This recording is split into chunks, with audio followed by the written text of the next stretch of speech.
Welcome, everybody. Friday night, 6 p.m. Eastern Time, the CrossFire podcast. Sorry we're a little bit late.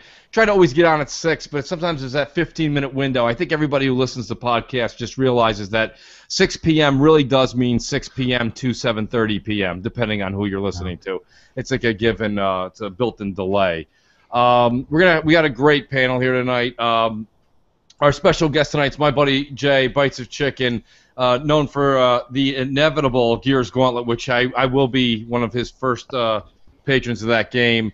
Dreyer Smith, who has been tearing up Twitter lately, independent free writer for Tick, and Rand, who may be blessing us in the future with a million gamer score, and his credentials are just I can't even put words to it, man. I'm flabbergasted every time I look at the numbers and the amount of games and time he's put in. This man knows what he's talking about. We're going to jump in head first here. This kind of hit home again with the dynamic resolution, and I kind of want to get everybody's take on it. Dreyer, why don't you start, because you've been very vocal on Twitter the past couple of weeks. What is it what should we take away from dynamic resolution at this point, and is this just a Sony attack at this point, on the Xbox? Well, personally, I don't think there's a problem with dynamic resolution. It's if it makes the game run more smoothly and more consistently on the same frame rate, then 900p all the way. But the funniest thing was, I don't know if you've seen the video where they were talking about how they count the pixels and what kind of science it is over Digital Foundry. And then they the first article they posted was that they said that both ran at 1080p native and at 30 frames a second. And then after like a week later, then Digital Foundry pushed out a retraction saying that some people told them that the game looked kind of fuzzy on Xbox One. Yep. So they had to go and recount the pixels. So that contradicts their whole thing that this is all science and that they actually know what they're doing. Wait, so they actually counted it the first time?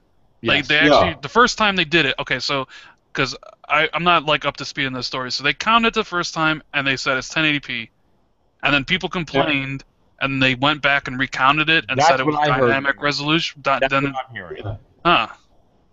Yeah. But doesn't that put them at complete? But that's what you're saying, Dreyer, right? I mean, that puts this company, Digital Foundries, at a complete hoax. Does that mean we should recount everything now?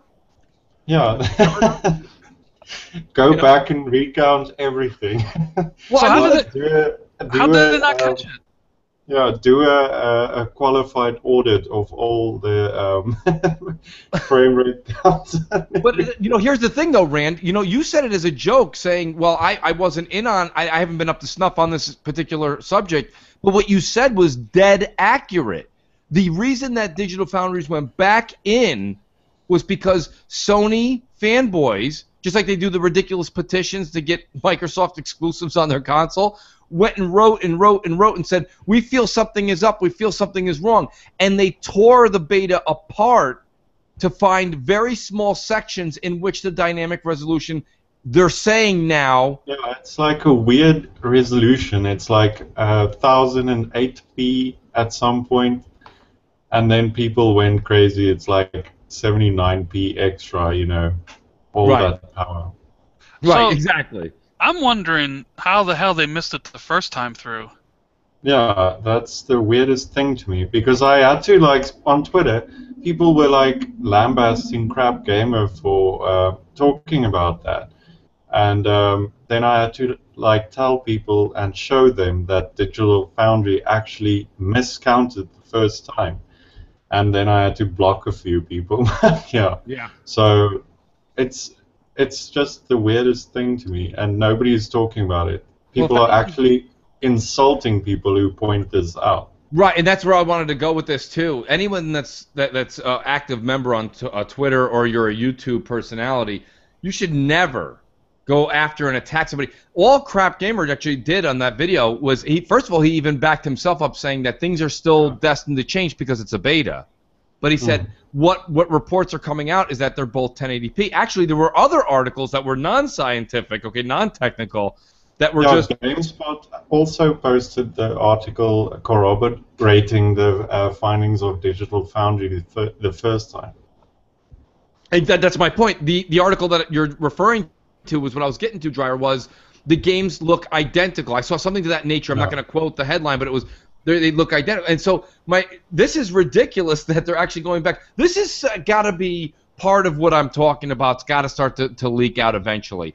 You know, people always say, "Oh, what do you think? Do you think that Sony's paying the media to say?" You know, no, maybe they're not paying them to say something good, but maybe they're paying them to say something bad or not at all, which is still detrimental to the Microsoft brand. And this is something that I think a lot of people realize this.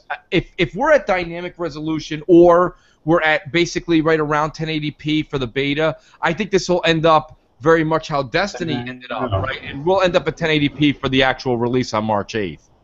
I don't understand the mentality of the gaming community. Because when I read the article, I was like, okay, it's 1080p, 30 frames a second on both. Who cares? The game looks great on all platforms, actually. And then I find out that people were actually complaining about this and going back to Digital Foundry and telling them, no, it can't be. There's something wrong. Right. So Gamers Knows Best says in chat that he says, you know how they missed it, Mooch? It's because 99% of the game is 1080p, and they found a handful of sections that went slightly below 1080p. Oh, okay. That's what he's saying. I mean, I don't know if that's true. I mean, he knows his stuff. GKB is a good guy. Absolutely. But I mean, like, maybe that's why they missed it the first time. Maybe the majority of the game, like 90 some odd percent, is 1080p, and there's just a couple sections here and there where it goes into, you know, a dynamic resolution. Like, look, I've said it before. Can't see resolution. Some people will be like, it's blurry. Bullshit. I say bullshit. Like, you must have a really big TV to see that. I mean, I only, like, when it comes to that stuff, just tell me about the frame rate. Just tell me if I'm gonna, like, if it's silky smooth or if I'm gonna see the hitches. That's all I care about, because that's all that's gonna impact my enjoyment of the game. Like, you know, like, that's... The resolution argument is so tired and old. Like, listen, if you're really that invested in the resolution war, why are you playing on PS4? You should have a PC. Like, let's be straight up honest. If you're that hard up on resolution, get a goddamn gaming PC. Because it's going to have all they wanted in the first place was the headlines, basically, and the narrative to change to Xbox One is not powerful enough. Yeah, that's that is true. They want. Well, you know, Bites, can I bring you in on this? Because coming from a developer standpoint, we really want to hear what, you know, you guys are actually, you know what's going on. What is it at the end of the actual, just before a game goes gold, that the developer does where he can go in and optimize and make things, you know, I've always heard that resolution is one of the last things they tweak before a game goes gold. Is that true? I mean, obviously every studio is going to have sort of their own way of what they do for optimizations, and it's also going to be dependent on the game, because as you know, some games are GPU heavy, some games are CPU heavy, and stuff like that. I mean, if I take Gig on it, for example, one of the things that I've sort of had to try and do, well, I mean, not really that I've had to do, but one of the things that I sort of look at when I'm if I'm trying to optimize it and stuff like that is because my game is sort of tile based, which means that we basically hand paint a lot of the tiles, so there can be a lot of objects within a scene, so it's doing things like making sure not everything's going to have collision, especially if you can't get to certain areas and things like that. So in my particular case, my one is more,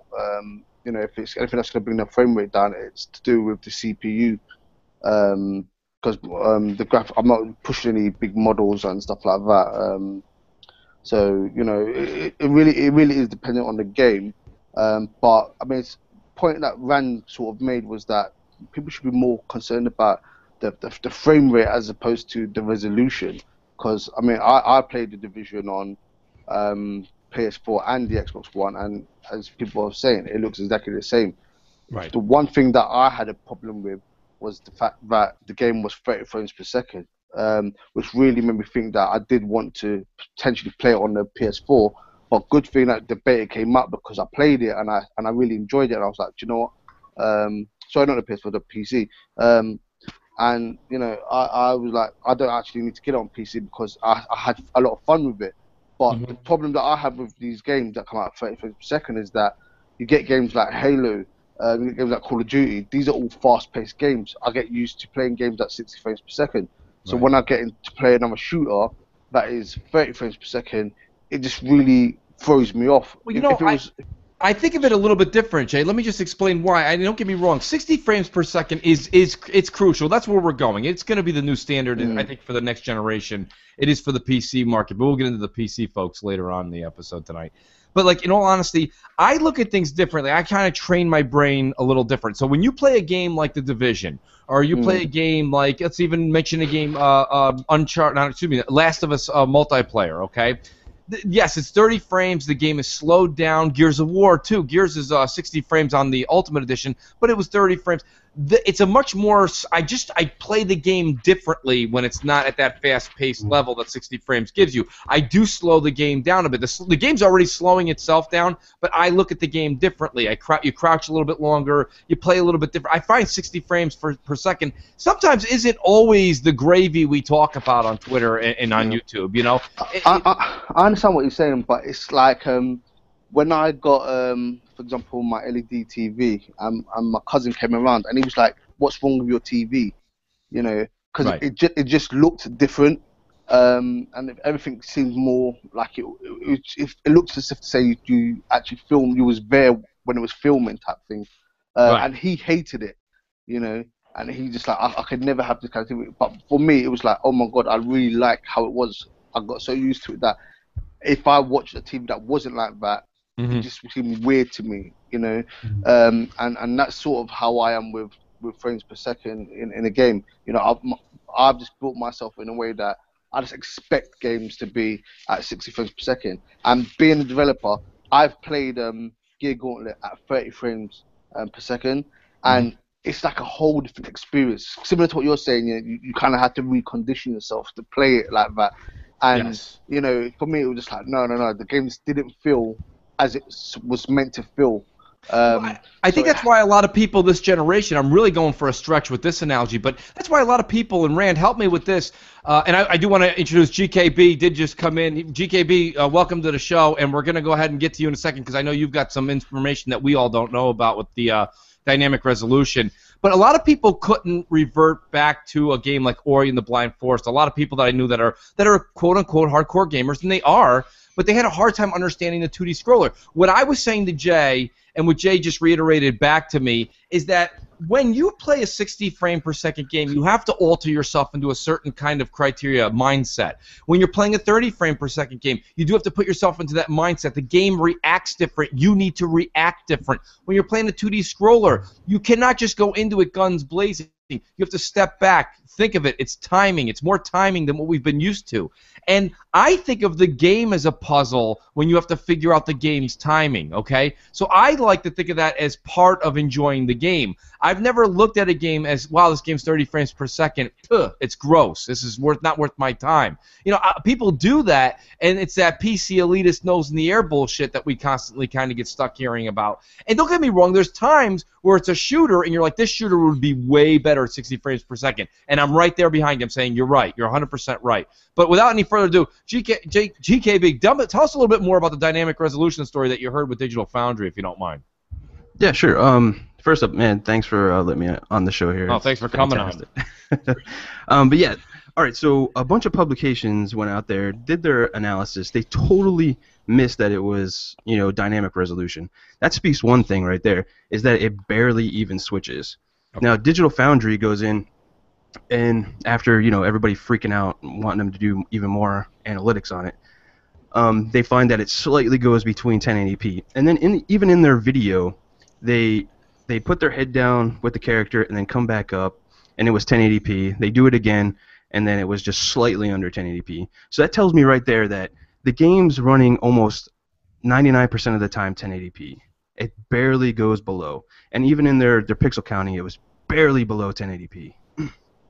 So we're not talking like 1080p to like 900p. We're talking like slightly less. Yeah, it was like Yeah, 1008p at one point and stuff like that. So it's really, really small difference. What the fuck is the problem? I don't know. You see, like to me, that's just ridiculous. Like the fact that they missed it is one thing. Like GKB said, like this is supposed to be their fucking bread and butter. They're the digital tech Right, guys, exactly. right? This is what they do. This is how they get hits and shit. Are And they then independent, guys? Are they an independently? You know what's funny? It was that whole thing started. It was by a forum member on NeoGAF. Well, obviously, I guess you don't gotta imagine, but being that place is so pro Sony. But yeah, some dude.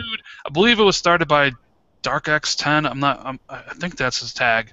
But yeah, he just started like doing all the the pixel counting and plugging in this thing to see how the frame rate is and stuff. But I don't know. To me, this is like kind of like an indictment on Digital Foundry, that the fact that they had to go back and retest the same thing they already tested to find out like, oh, it is different. Like, shame on us. Like, Well, you know, Right. listen, everybody makes mistakes, right? If they made the mistake on their own, that's fine. I'm okay with that. The problem I have is it was their Sony fans outside their offices with pitchforks and knives, and they're screaming, "You need to go back and retest." And it almost looks like they were forced. You know, they're making an instance, they're making a situation out of it. You know, and like I said, we talked about this last week, and we said, does anybody have any recollection of a PS4 game, an exclusive PS4 game, that's been under the magnifying glass by Digital Foundries? And it was a resounding no. And the only time we've heard anything that's been negative to PS4 at all has been when the Xbox One gets a worse, and it's not a exclusive, it's a multi-plat, but the Xbox gets a worse grade. And then they're like, well, the PlayStation 4 wasn't great either, but look at Xbox's, it's even worse. It's like, I don't even understand that either. It's like, okay, so it's a lower resolution, but it's not about resolution. We're not playing resolution. It's about the gameplay. It's about the frame rate. It's always that first. Everything else is secondary to that. right.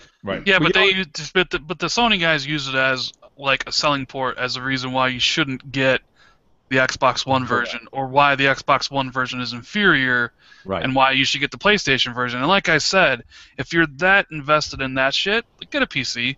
Exactly. You know, like seriously. Well, But, get a PC and then everybody cheats on you and stuff and everything else. So, Well, yeah, Oh, there's yeah. that problem. But did you see what Jamie Moran tweeted? He said, "It's like a good question to ask is did they even retest the PS4 version to see if it did the same?" I course highly not. doubt it. Yeah, well, Highly you know, doubt it. you know they didn't. Because you remember when it first came out, like the stories came out that was 1080p, all the Sony ponies were all upset that it had an identical like performance with the PS4 version, and they were like, "This is not fair. The PS4 is more powerful. It should be 60 frames per second. Like, there's something wrong here. Fuck Ubisoft for parity and all that stuff." And now it comes out, well, like, you know, apparently it's not exactly 100%. They're not exactly 100% identical. Man, some of these Sony fanboys are just a bunch of whining bitches. Yeah. Yeah, it's getting to the point now where when you have to go back in and ask a Digital Foundry or ask somebody to go back and do something, this kind of dirty work. You know, I mean, the other thing is, too, if you want to use that as a case to say, oh, you shouldn't buy the Xbox One platform because it's got a few Ps missing, what about all the features the Xbox has, the exclusive lineup that's destroying Sony's at this point? There's so many different elements. How about just a controller? I mean, just a controller alone, if they were like literally apple for apple on everything else, and Microsoft still was missing some Ps, I have such a hard time enjoying the PlayStation 4 with that controller. I can't explain that enough to you guys. Mm-hmm. It's just it's if you happen to be a man over the age of 25, there's no way your thumbs aren't gonna like bang into each other. It's one of the most annoying things. The only thing they have left in this gaming console war is the resolution thing, and if that's not a big talking point, then they have nothing to actually do. So they fight it fervently to keep that status quo. You're botting out, Fryer. Are you guys all here in Fryer botting out? He was Robo South. It was Robo South. It was Robo South. You know, I want to take this into. I'm going to segue this myself right into the next one. It ties into this when we're talking about resolution and we're talking about Ps. And let's get into another P that bothers a lot of people. That's PC gamers. You know, listen, I can't stand them, to be honest with you, and there's multiple reasons. But most recent was I love how the PC community and the damage control was just mwah this week. It was beautiful. It was a thing of like beauty. It was a lot of my favorites on YouTube that like to talk about how great the PC world is, and then they defended that the Division was hacked and they couldn't even enjoy the beta. But don't worry about it. Just wait a couple weeks. Listen, Batman Arkham Knight is still yet not working on the PC. I think they're yanking it from PC. The hackers are constantly finding a way. People are trying to, quote-unquote, allow me to use my favorite term, they're mooching games left and right. It's literally one of the worst platforms I think you could honestly today be a part of. And, you know, there's people who are making videos saying, oh, well, you know, the Xbox app is fantastic. Listen, it's great. I do think it is a way to channel in the Xbox community along with the PC, you know, if you want to partake on PC. But there's just such an isolation still. You're still isolated out there. Playing a multiplayer online game has got to be hell on earth. And who the hell wants to hunch over a keyboard and mouse after you just did that for 10 hours at work? You know, you put all that together, it sounds like it just sucks. And then throw a $3,000 price tag on to get these effects. You know, people like to argue with you like, no, I did it for $900. That was the Crazy Eddie's online sale that you put something together, and your PC is going to be outdated in about 6 months. You're going to have to buy something new. What do you guys think? I mean, you know, Rand, how about you? I know you're not a PC guy either, but, you know, do you see this hacking thing? Are we only dealing with the PC elitists in the vocal minority? Is that what we're dealing with, and really this is a non-issue? I mean, no, it's an issue, but I mean, I do believe that the PC elitists are basically a very vocal minority. They like to strut around their superiority, and show everybody off like, I have a $4,000 gaming rig that plays League of Legends. Congratulations. Yeah, and then they're like, why aren't you? And I'm like, I don't pay $4,000. I mean, look, I mean, I get it. If you're really into that, like if you want the best of the best, because some people do. Some people want the best of the best. And if you want to build a gaming PC rig and play your games and, you know, like be a good member of the community and not steal games and just buy them and just have a good time with, like, the best that money can buy, be my guest, right? Like, it's America. Do what you want. Like, I have a problem with people, like, who try to say they're better than you because, like, oh, like, I play on the PC and these games are 120 frames per second and, you know, whatever the fucking resolution is, and, you know, my experience is better. Like, no, come on now. Like, You're not better than me. You're not better than anybody. We're all just people. Like, you know, like, nobody's really better than anybody else, and I firmly believe that. But, like, the whole piracy issue is a different thing. Like, I don't know what they got to do there. Okay, so to be fair, though, piracy was a big issue on the 360 and PS3, though. It wasn't like the consoles are immune to that. Like, 360 had really bad piracy problems. Hell, most of the versions of games that leaked were the 360 version. However, as you know, the Xbox One isn't hackable yet.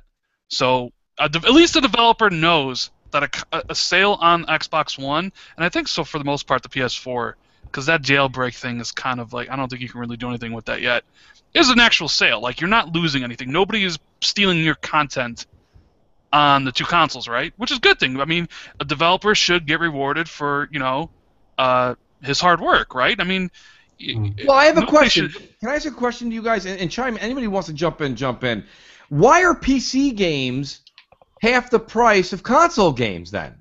If I know that community happens to be half built on rip-off artists, I'm making a $60 console game $90 on a PC. Well, they don't got to. No, but then you'll never sell a copy of any game. They'll just steal it.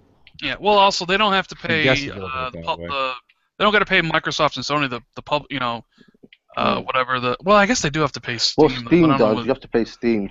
Yeah. I mean, maybe it's just one of those things where, like, PC gamers were so conditioned to $50 games or whatever that, like, they just don't want to. It's like console gamers. We're so conditioned that $60 is the max, when in reality they should probably be $70. I'm not saying like the games are worth $70, but, like, you know, if you take inflation into account and stuff like that, right? And, like, the budgets of the games should be more expensive. But, like, I would imagine the revolt online if, like, Call of Duty Black Ops 4 came out and it was like $70, $80 just for the regular version would be immense. So they don't want to like sell the game because people are conditioned. Like it's the same problem Apple has on the iPad store or in the iPhone. Like people were conditioned to either $1 or free, and people freak the fuck out when it's like more than $1, or $5 or $10. And developers on those platforms have complained about that. But it's like you made your own bed. Fucking sleep in it now. That's how it is. It's like the PC gamers were conditioned at 50. They don't want to raise the prices because more people would pirate it, or less people would buy it, and that means less revenue for them.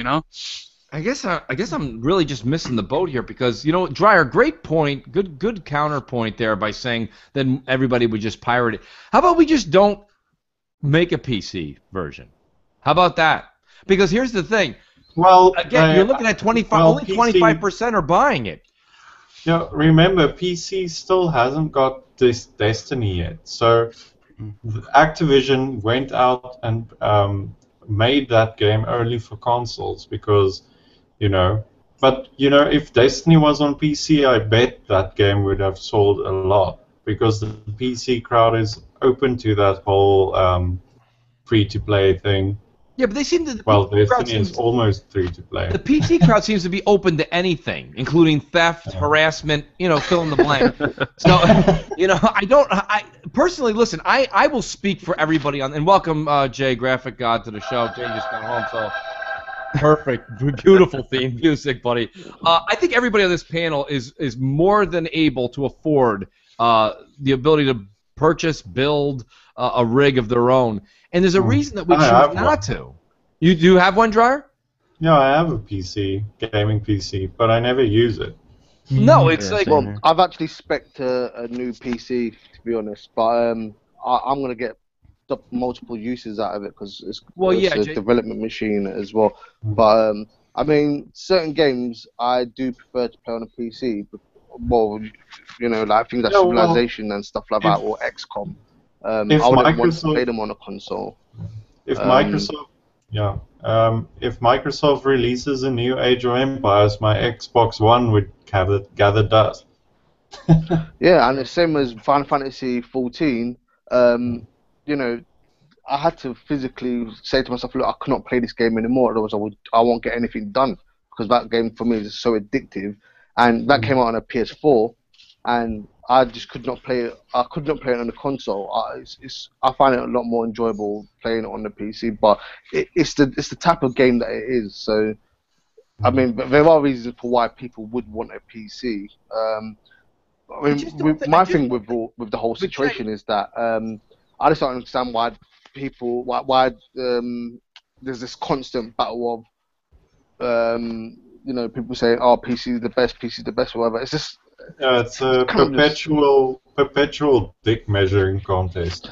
I just think of it as you've got your PC, take it. And there was I was watching one show, and because Kid Smooth was talking about his PC or whatever, and he was getting sort of ribbed for the fact that he went out and bought a powerful PC because he's a console gamer, and it was like, it's his money, he can do what he wants with it. That's right. I didn't really get why they thought that you haven't earned the right to have an expensive PC. It just didn't make any sense to me. But I don't know. I mean, GKB, do you have a PC at home, or are you console straight up? I have a PC as well. I work in the IT field, and I work on a computer fixing other people's computers. So the last thing I want to do when I get home is to work on my computer. You see all that nasty porn viruses, huh? Yeah. I mean, like, seriously, like, the only reason to be gaming on PC is because you care about like 1080p or 4K and outrageous like FPS there. But I just don't see it, man. I don't want to come home. I don't want to like work on drivers, install new drivers. I don't want to work in the INI file to get things that should be working automatically working. Like, that's just not for me. Yeah, not just that, but it's like I like when I always try to tune in to a when it's a high fidelity type of game and they go into the options and the settings and it's like NASA controls. Everyone's sitting there. These are people. Some of these people that have YouTube channels that go into their PC settings and they're like tweaking 75 different options on their PC settings. Some of them like work at baggage claim at the airport. Like, I don't understand. And look, there's nothing wrong with that job, but all I'm saying is the minute they get home, they sound like they're a Harvard. Baggage claim is an honorable profession. Well, they're like Harvard graduates. You know, they're sitting there and like, if I could just slightly optimize this, just slightly more, I can get to 8K. It's like, shut the fuck up, dude. Let's just play the game, all right? Seriously. Like, I get home, I make I always say adult beverage, whether you like to make a martini, you like a beer, you like straight up gin. I don't care what you like to drink. I don't care what you do. Like, you just want to, like, sit down, relax. You see the reason, of course, I'm partial is I like that people plug their TVs into their Xboxes. So even if buddies of mine are like, I've had, like last night, buddy of mine who I know from work, he's got his Xbox One. I see he's watching TV. I just hit him up. I sent him a quick message. So he's watching television. So at least I know he's up, right? I'm not waking him up. You know, I'm not going to text him or anything. I go, you know, we playing Destiny tonight or something like that? And he's like, yeah, let's get on. He's like, I was actually just bullshitting watching SportsCenter. He's like, yeah, I'll be right on. Like, I like that community base. But you know what I did? That whole interaction happened with my ass on the couch. You know, I mean, like, you don't have to just get up, go to your office, sit there, boot up your PC. There's nobody on there. I know that there's I remember I played Diablo 3 when it first came. If you guys remember, Diablo 3 only came to PC at first. So I went and played Diablo 3 on my Mac. And, I said to my friends, the PC guys that I know at work, I said, how do you guys get on? Oh, we all call in on Skype. And then, I'm Skyping. Some guy had a hard time with the Skype and this and that. And we couldn't get him on. And then we were all typing in the corner. And I'm like, this is ridiculous, dude. I'm like, I can't wait till Diablo comes to Xbox. So I was like the first person to buy it when that came out. But I mean, like, I just don't see the fun in it. Like you just said, GKB, like, I don't want to have to deal with the 970 Ti came out, and I heard the 972 T16 came out, and then everybody. Don't you love it when these PC guys on YouTube literally get a big bowl of popcorn, listen to these idiots talk about technology? It's fantastic, isn't it? Yeah. I love it. It's almost like watching politicians talk about family matters.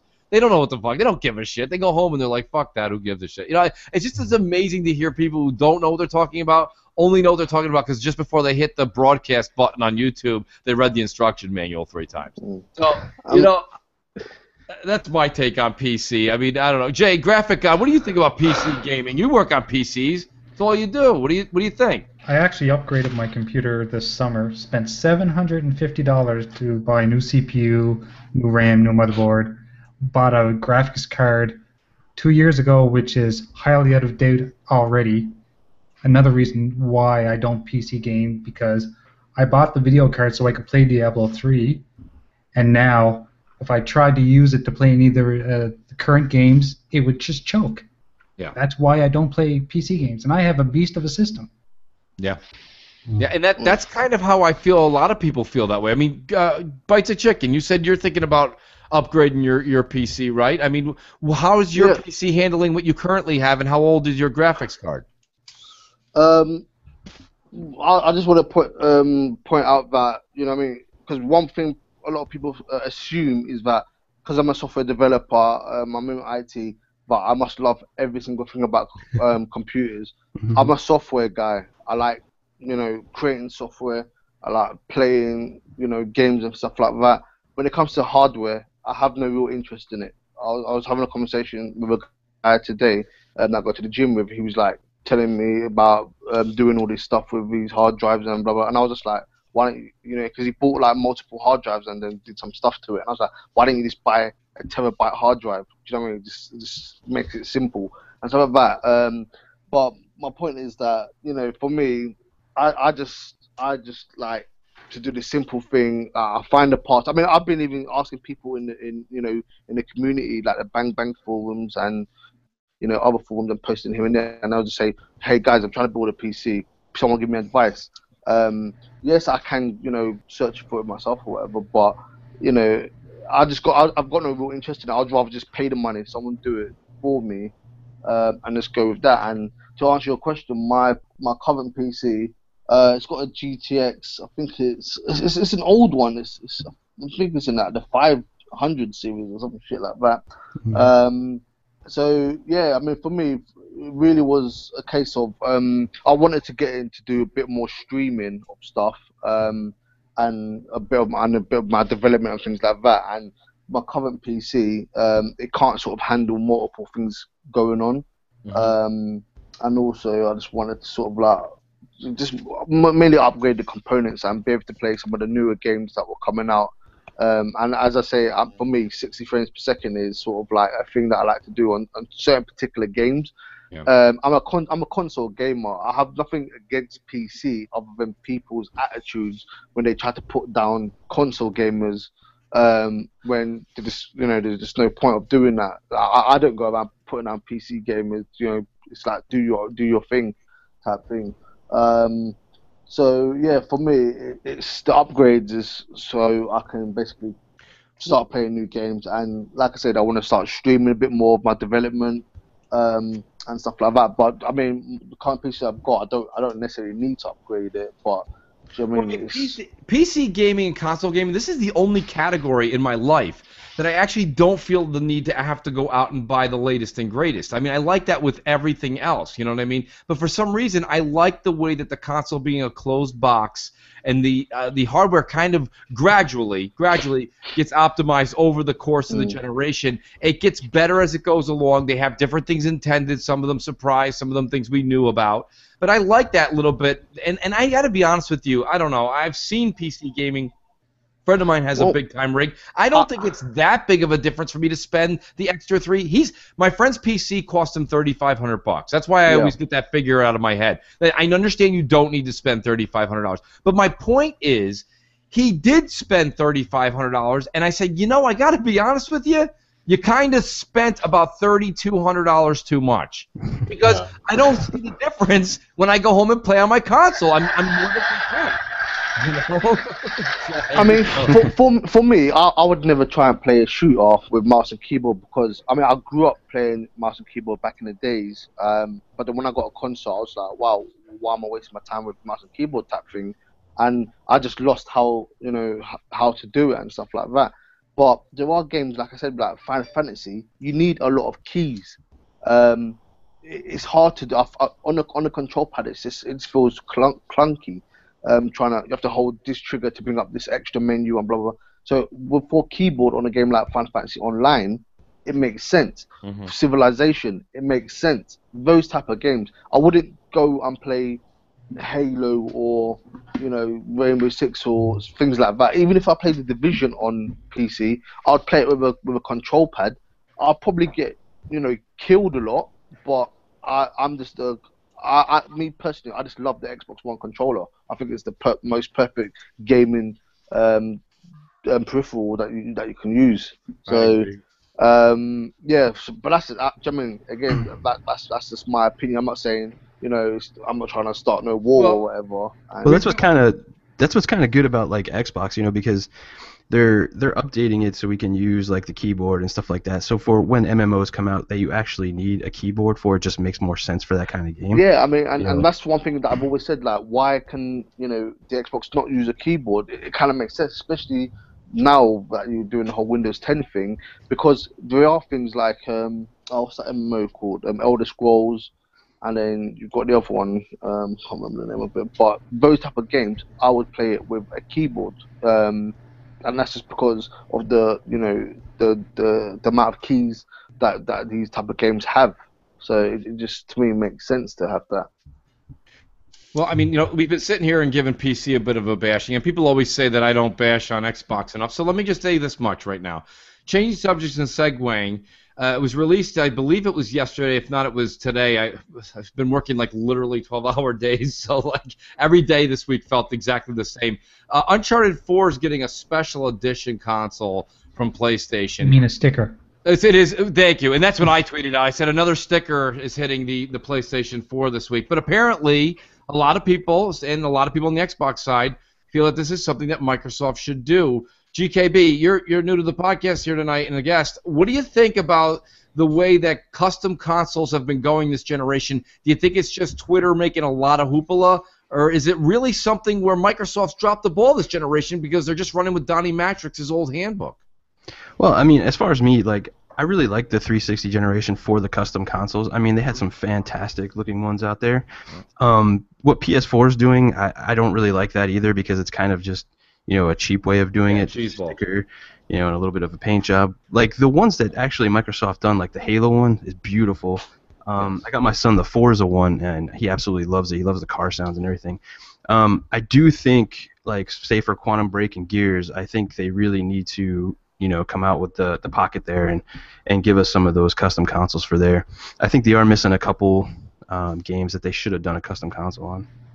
Well, I mean, no, I like what you said there, and I do think that they went. Here's the thing: what Microsoft did, they've kind of got this like, we're the king in this category, and we're only going to put out the creme de la creme. Let me tell you something. That Forza console, okay, and I'm on record as this, and I know I got bites from the UK. Europe really is into the driving games. I'm not into the I do have Forza Horizon 2, but the Forza games, the simulators are not really my thing. But that Forza console, that sharp. I don't even know the right type of blue that it is with the sound effects. Really crisp, well done. The Halo one, same thing. Really well done. A lot of custom work went into that. I agree.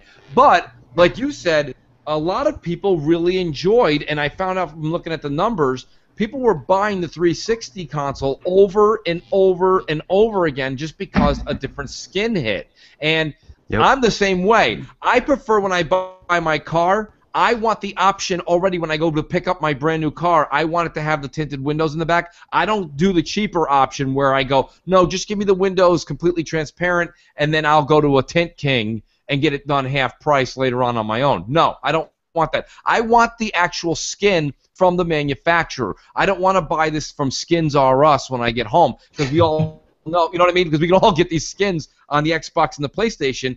I personally, the consumer I don't care.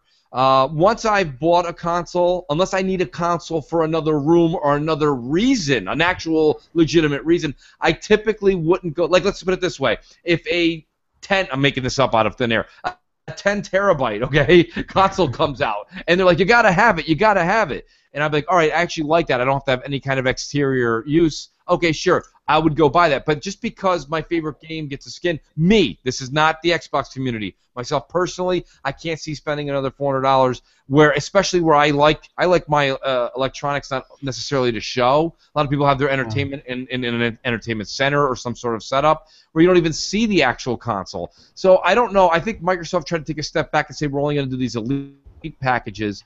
And according to the media and according to Twitter, it's kind of biting them, and it does seem like people do repurchase these things based upon their favorite icon being on it. Rand, what about you? Now you're a 360 nut. How many did you buy? Did you just have one and grind it till it died? Yeah, I had one until it would die, and then I get another one, and replace it or whatever. But I know I'm not a sucker. I don't really care for the custom. I only need one system. Like, you can only play one at a time. So for me, it's like I had one 360 the entire time, and I have one Xbox One. Yep. With that said, I kind of do feel that Microsoft is missing the boat here. Yeah. Because we talked about it before. A Fallout 4 console would have sold extremely well. Yes. Hell, a Tomb Raider console probably would have did some good numbers. Oh yeah. I'm kind of like, is Quantum Break getting a custom console? Like, we haven't heard any rumblings about Quantum Break. I hope so. I hope so too, GKB, but I don't think so. I mean, here we are. Uncharted has been released, and Uncharted is coming out, 3.5 weeks after, or 3 weeks after Quantum Break. I would have assumed we would have seen it by now. I do think they should have done something for Quantum Break. I think they should have done something. Sunset Overdrive had such amazing artwork, like the whole thing, everything from the outside of the CD casing to the interior, the game itself. The colors so vibrant. Why not splash all those colors on the top of the white console? That would have been something I thought would have been. Do it for new IPs, reasons you want, and you want people to know that this IP is going to stick around in your house for a long time, right? If you have a Quantum Break icon splashed all over your Xbox, it's something talked about for years to come. Yeah, but I mean, like, it seems like Microsoft, at least what they've been doing is they're reserving the games for their big franchises. Like Halo got one, Yeah. See, Forza got one. I mean, there was the white one for Gears, but those were leftovers from Sunset Overdrive. They did the Advanced Warfare one as well. They did the Modern Warfare ones too, but like, I don't know, like, so we're 2 months away exactly from Quantum Break. Right. Do you think they announced one, or do you think they're not? Because, like, I think the Slim's coming this year, right? And I think Microsoft is clearing the channel of the older systems because they want to. And obviously, like, when you get down to the brass tacks, Microsoft customers, even yes, they're us. We are their customers, but in reality, their customers are Best Buy, Walmart, Amazon. You know, like they're the ones who purchase the Xbox Ones. If they don't want to purchase Quantum Break console or whatever, or if they feel there's not enough demand for it, and Microsoft can't sell it to those people, to those retailers, Yeah. you know, because Amazon has so many of the old ones in stock, you know, because that was the rumor that happened with Titanfall, because they actually did make Titanfall consoles, but apparently because there was so many in the supply chain, they didn't go into mass production because none of the retailers wanted to buy them because they already had bought in a whole bunch before, you know. Yeah. So I'm wondering if that's the reason. That's a good point. I mean, they could Yeah. be just holding off until the Slim comes out and they announce it in E3, and then the whole holiday season they could have a Quantum Break one, they could have the Gears 4 one. Well, you know where they have a Gears 4 one, and they'll, Yeah, you know, for sure. I've been saying for a long time, I think if they do the Slim, you'll see a Minecraft one finally. You know, Yeah. like it doesn't even matter. They'll just be one because they're gonna want to sell those. But yeah, I mean, we're 2 months out from Quantum Break, and I don't see the bundle. I mean, I guess they could announce it at that press conference they have at the end of the month. Yeah. Yeah, but I mean, that's from what I understand, that's press only. They're not even streaming it. Like, it's more of the press to be able to get a chance to play the games that are coming out around like the springtime. I don't know. I would like to see a Quantum Break bundle because I think people would want that. People want to buy these things. People want to buy the custom consoles as something cool. Yeah. And Sony, I mean, you can make fun of them all you want, Mooch, but like there's a demand for those things, and Yeah, they're Sony's filling that demand. Like there are clearly a segment of the market that wants to buy those custom consoles. Now, as Jay said, I think he just tweeted out that maybe he should start like selling stickers or whatever. It makes money on it. It doesn't matter that they look bad or that they're stickers. What matters is there's demand for it. You know, and people are going to buy it, no matter how bad they look. Right. Then it I grabs actually that. think the Uncharted one actually looks halfway decent, unlike some of the other ones, like that Call of Duty Black Ops 3 one, which Well, is... it looks halfway decent, but I'm looking at it right now. It's just the image of Nathan Drake, which I actually thought when they first showed that, when they showed it at E3's reveal back in 2013, when they showed that picture, I'm like, well, that's a picture they won't keep around for long. Well, boy, was I wrong. That's something they stuck with like grim death. That is not going anywhere. You know what it is, Mooch, is it's the emotional tie to their favorite franchise. I think Yes. that's what drives a lot of us to get those kind of consoles. It's just like the Halo one. I had to get that. I mean, I'm a huge Halo guy, so that was like a perfect thing. So I think that's what it is. It's just the emotional tie into it. I think there's a market for it for sure, and I think because Microsoft is dropping the ball, we're seeing Sony doesn't really have to go crazy. They're just doing what Microsoft isn't. I mean, we've talked about it before in party chats and other podcasts. Sony has picked up Microsoft's playbook from last gen. Microsoft was the one who had all these custom consoles last gen, you know? Yeah. And they did it to success. Now the difference is Microsoft was actually selling a shitload of consoles, and retailers wanted to buy them. You know. Well, here's my thing, Rand. Rand, let me ask you a question because you do, and if you don't want to answer, by all means, don't. I know you hang out with Phil. Here's my thing. I've listened to a lot of Aaron Greenberg's interviews about Phil, and Aaron. You ask Aaron a question, and he's very good. He answers it politically correct the first time, but then if you ask him it again later in the interview, he digs a little deeper and gives you a little bit more information, which is really great about an Aaron interview.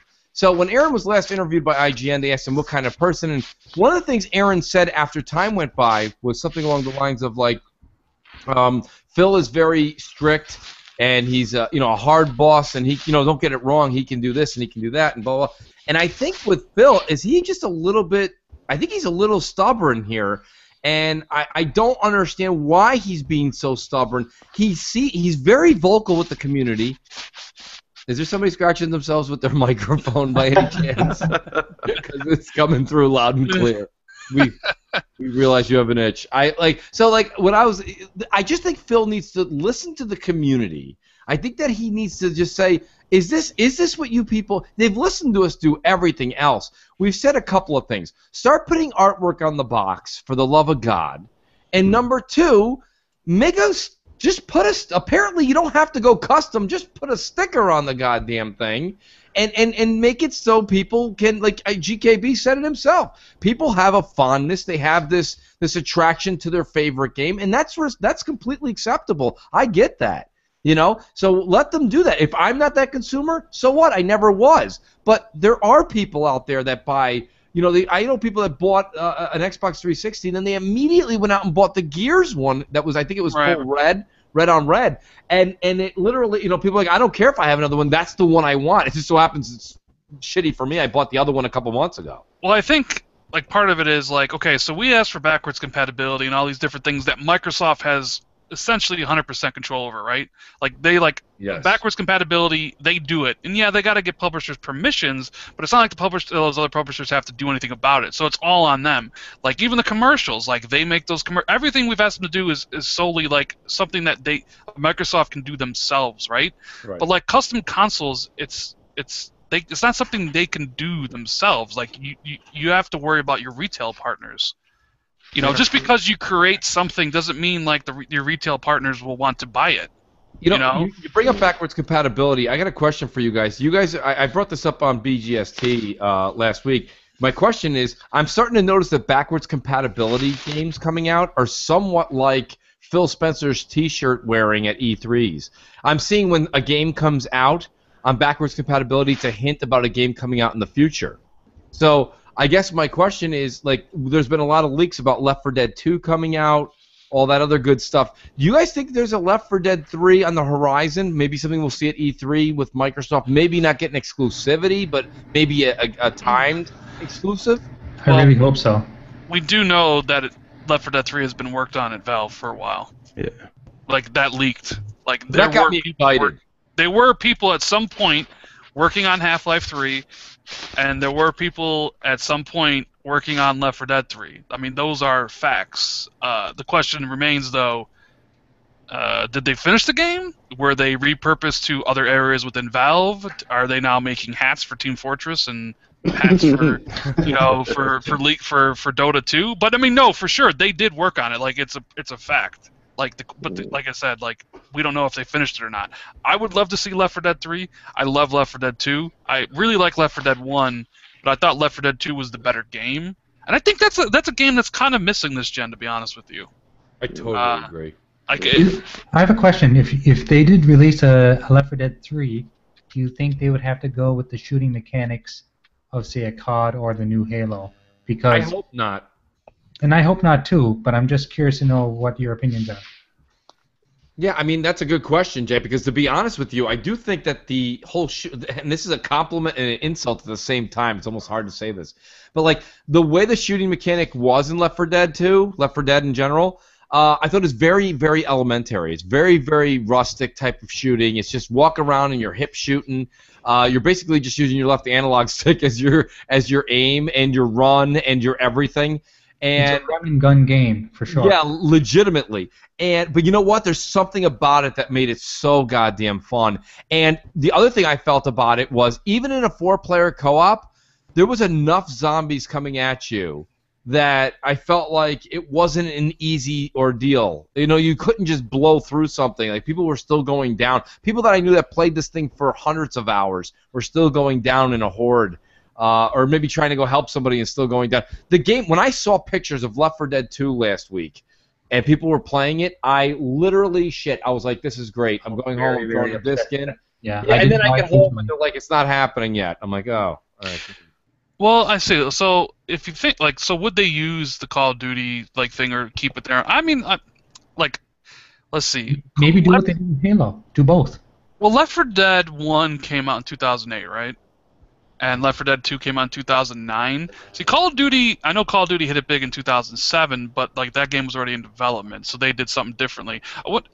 I would assume Left 4 Dead would keep the same type of system, although, I wonder if they would feel like they would have to modernize the game and the shooting mechanics. Well, because it's been 7. I mean, if my memory serves, Left 4 Dead 2 came in 2009, so that's 7 years. Obviously, I don't think it's coming out this year, so even 8 for next year. That's a long time to be gone. People might pick up Left 4 Dead 3 and be like, "Well, this is old." This doesn't control well or something, you know? Well, you're damned if you do and you're damned if you don't. Go ahead, Jar. I think okay, sorry, go ahead. No, I didn't want to say anything. Oh, I saw your icon come up. I'm sorry, GKB, take it away. My fault. I think, honestly, I don't think they'll change the controls because the way it was before added to the tension of the game, and going to a COD type style, I think would change the whole dynamic of the game and probably not even make it that good because you're going to lose that tension that the old system had with the zombies coming at you like full speed, and you're like, oh my god, Yeah, you don't have time to aim down the iron sights. Right, exactly. The problem, though, is that fucking Valve doesn't need to make these games. Yeah. They do not need to make Left 4 Dead 3. They don't need to make Half-Life 3. They are sitting on a cash cow of a mountain in Steam and Dota 2 and Team Fortress. They don't need to make anything new. Like, that's the problem. All they'll do for the next few years is troll their fans. Exactly. Yeah. Yeah, but here's my thing. This is an opportunity, right? Unless there's some sort of bad blood. But I don't think there's bad blood because Phil always pays compliments. I would just say, in all honesty, why wasn't Phil... Left 4 Dead 1 and 2 are exclusive to Xbox. Mm-hmm. Why? This is another beauty of a game, very much like Gears. People associate it with the brand. Phil says he likes to have his portfolio grow. Go buy the rights to that. I hate to say that. People always say, well, go buy this, go buy that, go buy this. I just think that whenever I say it, I try to say it on something that I think in the neighborhood is affordable. And I think that... it's something that people associate with Xbox, and my God, people are gonna buy that like mad. I don't know. I just think that is an outstanding IP to have in his portfolio. If I don't know, have you ever heard Phil even mention it, even if he's talking about the old ones, Rand? No, I've never heard him talk about Left 4 Dead. Yeah, I wouldn't have expected that though. Okay, prediction. What do you got, Jay? E3, he's coming out with a shirt with a zombie hand with 3 fingers. All right. Yeah, but the feedback site, feedback at Xbox or whatever. Yeah. On there, the backwards compatibility list that you can go through and vote for your favorite game that you want backward compatible. Right. So if you click on the in progress list, the only games they list as in progress for backwards compatibility is Black Ops 1, Skate 3, all 3 Bioshock games. So Left 4 Dead is not on that list. So I don't think that game will come out on backwards compatibility. Now, there were some people saying that they played it, though.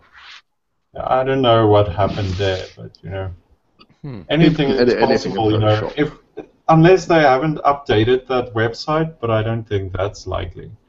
Here's a question for you, though, Mooch. What do you because you said, why don't Microsoft just buy it? Why doesn't someone just develop it themselves, like a new like a game that's similar, but Well, does let me its answer your own question. sort of thing? Let me answer your question here, Bites. Great question, by the way, because we saw how well the developers who made Torchlight ended up. Not so good. They basically made Diablo again, didn't they? I mean, for all practical purposes. But yet, I'm not calling it a failure. But when you compare it to Diablo, it's a failure. Yeah, but it has to also be good. Yes. What was your take on Torchlight?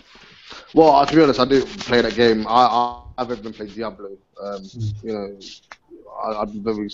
It's not a bad game, Diablo, but I just haven't played it. But this kind of goes on to something that I wanted to talk about that I mentioned to you, which with a game called Battalion 1944. Yes, please bring it up. Yeah, some indie dev friends of mine, Bulkhead Interactive, they recently just passed their Kickstarter goal for this game, Battalion 1944, which looks really good, being made in Unreal Engine 4. I know Zaeza was saying, why don't indie developers use It's Unreal not me, Engine 4? Say again? It's not. Sorry, Dryer. not me. Did you see that? I'm like, who's somebody's scratching their microphone? I'm so sorry. Usually I don't care, but it's like chalkboard, nails on a chalkboard. So what I was saying, so they're developing this game, and just like what I was saying earlier, people have been asking for a World War II shooter that wasn't like, because obviously Call of Duty has all now gone futuristic. There's things flying everywhere, exosuits, it's just like really crazy. And these guys have, they've seen people asking for World War II shooters, and they said to themselves, what can we develop? And then they basically put out this game, and the fans obviously want it because the game got funded in 3 days. Yes, they're not like a big Tim Schafer that got millions of dollars or whatever, but their funding goal that they asked for, which was I think 100 grand, it just sells through, and it kind of shows you that there are these games which these big AAA studios aren't creating. So it's just sort of like, why don't someone else come and make a game that might be similar or borrow from it and do it themselves? And it's similar to that again. That game PT that got cancelled. Yeah. Those indie developer, they made Allison Road, which gave it the exact same type of feeling, and it got picked up by Team 17. So it kind of, I'm always saying to people, if games like this aren't coming out, why don't a particular platform holder make a similar thing themselves? What's the game that you're talking about that you're friends with, that 1944? What is the premise behind that besides the fact that we're talking World War II? Is it going to be a multiplayer game? Is it? Yeah, it's going to be. I believe it's multiplayer only. Because doing campaigns is it's a massive task. So it would be too ambitious for them because, as I say, they're small studios.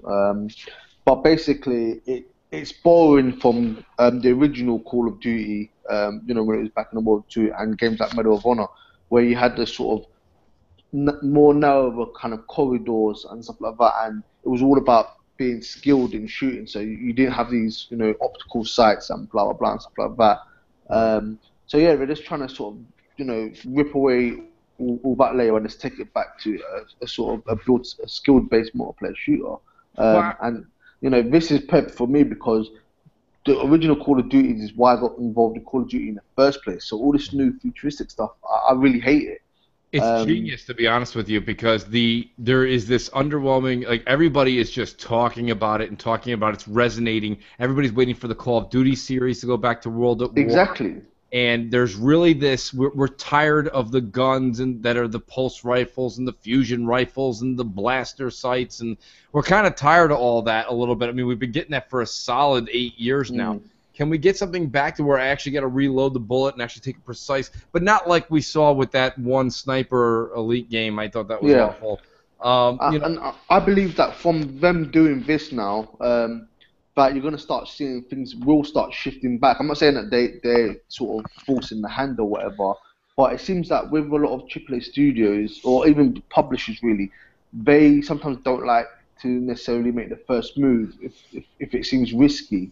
And if everyone else is doing it. So if everyone else is doing Future, then they feel, okay, we're going to do Future because we know that people at the moment are loving that, and it's like, zombies are still in.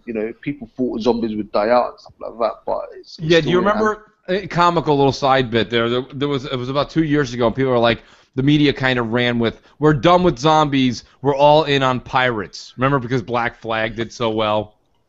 And everyone's like, oh, we're going the way of the pirate. We're going the way of the pirate. That I don't think that really made out at all. I think as long as The Walking Dead is popular, it's still number one on AMC, the zombie epidemic is that's why you hear post-apocalyptic. You're like, I remember hearing that with The Division years and years ago, and I'm like, what? There's no zombies? You know what I mean? It's like, I'm like, wait, how is that acceptable? I have a feeling there will be zombies in that game. I bet you that ends up happening too. I actually told one guy I was playing The Division with that I was actually glad that there were no zombies in the game. And he was like, what? Why? No, zombies are cool. And I was like, if I see a zombie in The Division, the final version, I'll be pissed. I was playing with someone, and there was like some signs up, some kind of hazards type of signs. And then we might have just been sort of reading too deeply into it, and I can't remember exactly what the message was exactly. But it sort of was like they were giving hints back that could potentially be, like a DLC where there's an island, or where there's like one of these like areas where it's just contaminated with zombies and stuff like that. I saw the graffiti in the game. There was like the dead will rise and all of that. It's like Yeah, so scribbled I don't know. everywhere. I think it might be a little nod to some potential DLC and stuff like that. So Listen, I like the way you kind of served it on a platter there, Bites. I like that. You know, a potential DLC down the line. I would expect it way down the line too, because I think Dreyer also did hit the nail on the head. A lot of people are getting into the Division. Yes, it's an MMO format, so you are hitting another human being with more points over their head than just normally a bullet would just kill somebody. So it's more than that. But taking that into account, I think people are kind of tired. They don't want to see. They want an MMO without the zombie thing. But I could see an awesome thing where they actually have if they're doing all the boroughs and stuff, if they actually had like a Long Island or a Staten Island, and they say we need to go in over there, and this is where we've put the disease. The zombies, yeah. Maybe they're not gonna call them zombies, but maybe the disease. I think that's interesting. Well, I mean, a zombie horde mode in New Jersey. I was say because the Division is an MMO. Like the old MMOs, what they used to do was have like events every so often and things like that. Stuff like just happened for a while. So this could really play into the Division being it is an MMO and it's staying as an MMO, unlike Destiny. Right. So they could just have these periods where it's like, oh, guess what? It's Halloween time. Yeah, we're gonna have a whole bunch of zombies. You have to kill them. I mean, people forget that the Xbox it's got this feature where it has community challenges that you can do and stuff like that. No one ever utilizes it. But these are perfect opportunities that you can do stuff like that. Like, okay, it's zombie time. How much of the community can kill all these zombies together to unlock some new feature or something like that? You know what I mean? So I think that it could be a very good opportunity for that, and it should be free as well, because something like the Division, from when it came out, I was really hyped for it. But then when I started hearing about them taking pieces out, and it kind of seemed like, oh man, you just slice and dice it just for DLC and stuff, which is a bit annoying. And we need to see more games like this give you stuff for free. So you're definitely doing like little events, seasoned events and stuff like that. I think could really work in its favor. Well, here's a question, and definitely a good plug for GKB. GKB, you had a great podcast. Just what was it? Earlier this week, I think. And you guys really broke down the Division beta. My concern with the Division is this: I purposely only played about an hour and a half. You guys played way more than me. I did it strategically. I did not want to. This sounds so stupid. I don't want to get burned out. I'll probably put 400 hours into it. I didn't want to get burned out in it because I want to experience the game when the developer tells me they're done. I know they're doing this and they were giving that to us, but I'm glad you guys did what you did. My concern is this: do you think, GKB, that we are going to run into the same issues we ran into with Destiny with the Division? I know that there was a quote that came out yesterday. Again, it was yesterday or today. Again, I'm working in the lab, so I don't remember all this shit. But the developer came out and said we have a year of content solidly locked down. Mm-hmm. That made me feel good, but remember, a lot of this is PR jargon. Do you think we're going to run into an actual problem with story and some missions? Are we going to all get tired of this in a few months? Or do you think that there's enough here to keep us busy for at least a year? Like I said on the podcast, if they gave me the Division tomorrow, I'd be let's go all in. I'd be playing a crap ton of this game. I think another thing came out too about what we played in the beta. There was only a fifth of the map, so it's even 4 times bigger. And the actual map we played was the size of the Dark Zone that it is now. So there's plenty, it looks like there's going to be to do. Now, after the year and that content, who knows at that point? Right. I hope they continue to develop. I don't see them having the same problems as Destiny's having with the tech and stuff like that. They have a pretty good engine and stuff over there. Yeah. So as long as they keep bringing the content, bringing the events like Bytes was saying, I think we'll be good. But there always is that possibility, it could get stale, and that's with any of those kind of games. The Division seems like a very story-driven, focused MMO, which MMO should be. Mm-hmm. Whenever I play MMO, I'll get more engrossed in the story and stuff like that. I mean, Final Fantasy always does it. I keep going about Final Fantasy because I just love Final Fantasy. But when you're playing MMO, you want to get engrossed in that story, and there's some people that actually sort of you can get on like servers where it's role-playing servers where you're not allowed to be called by your real name and stuff like that because people actually get engrossed in this kind of stuff. And Destiny, I mean, the Division seems like it could be that type of game, with this whole epidemic thing and the echoes and stuff like that. It definitely seems like something that you can just get lost in trying to figure out what happened, where we're going now, and stuff like that. And to answer your question about the content as well, I don't know if you've seen, Mooch, the videos about the skill tree. Yes, there was a video of that, and I was just like, wow, like.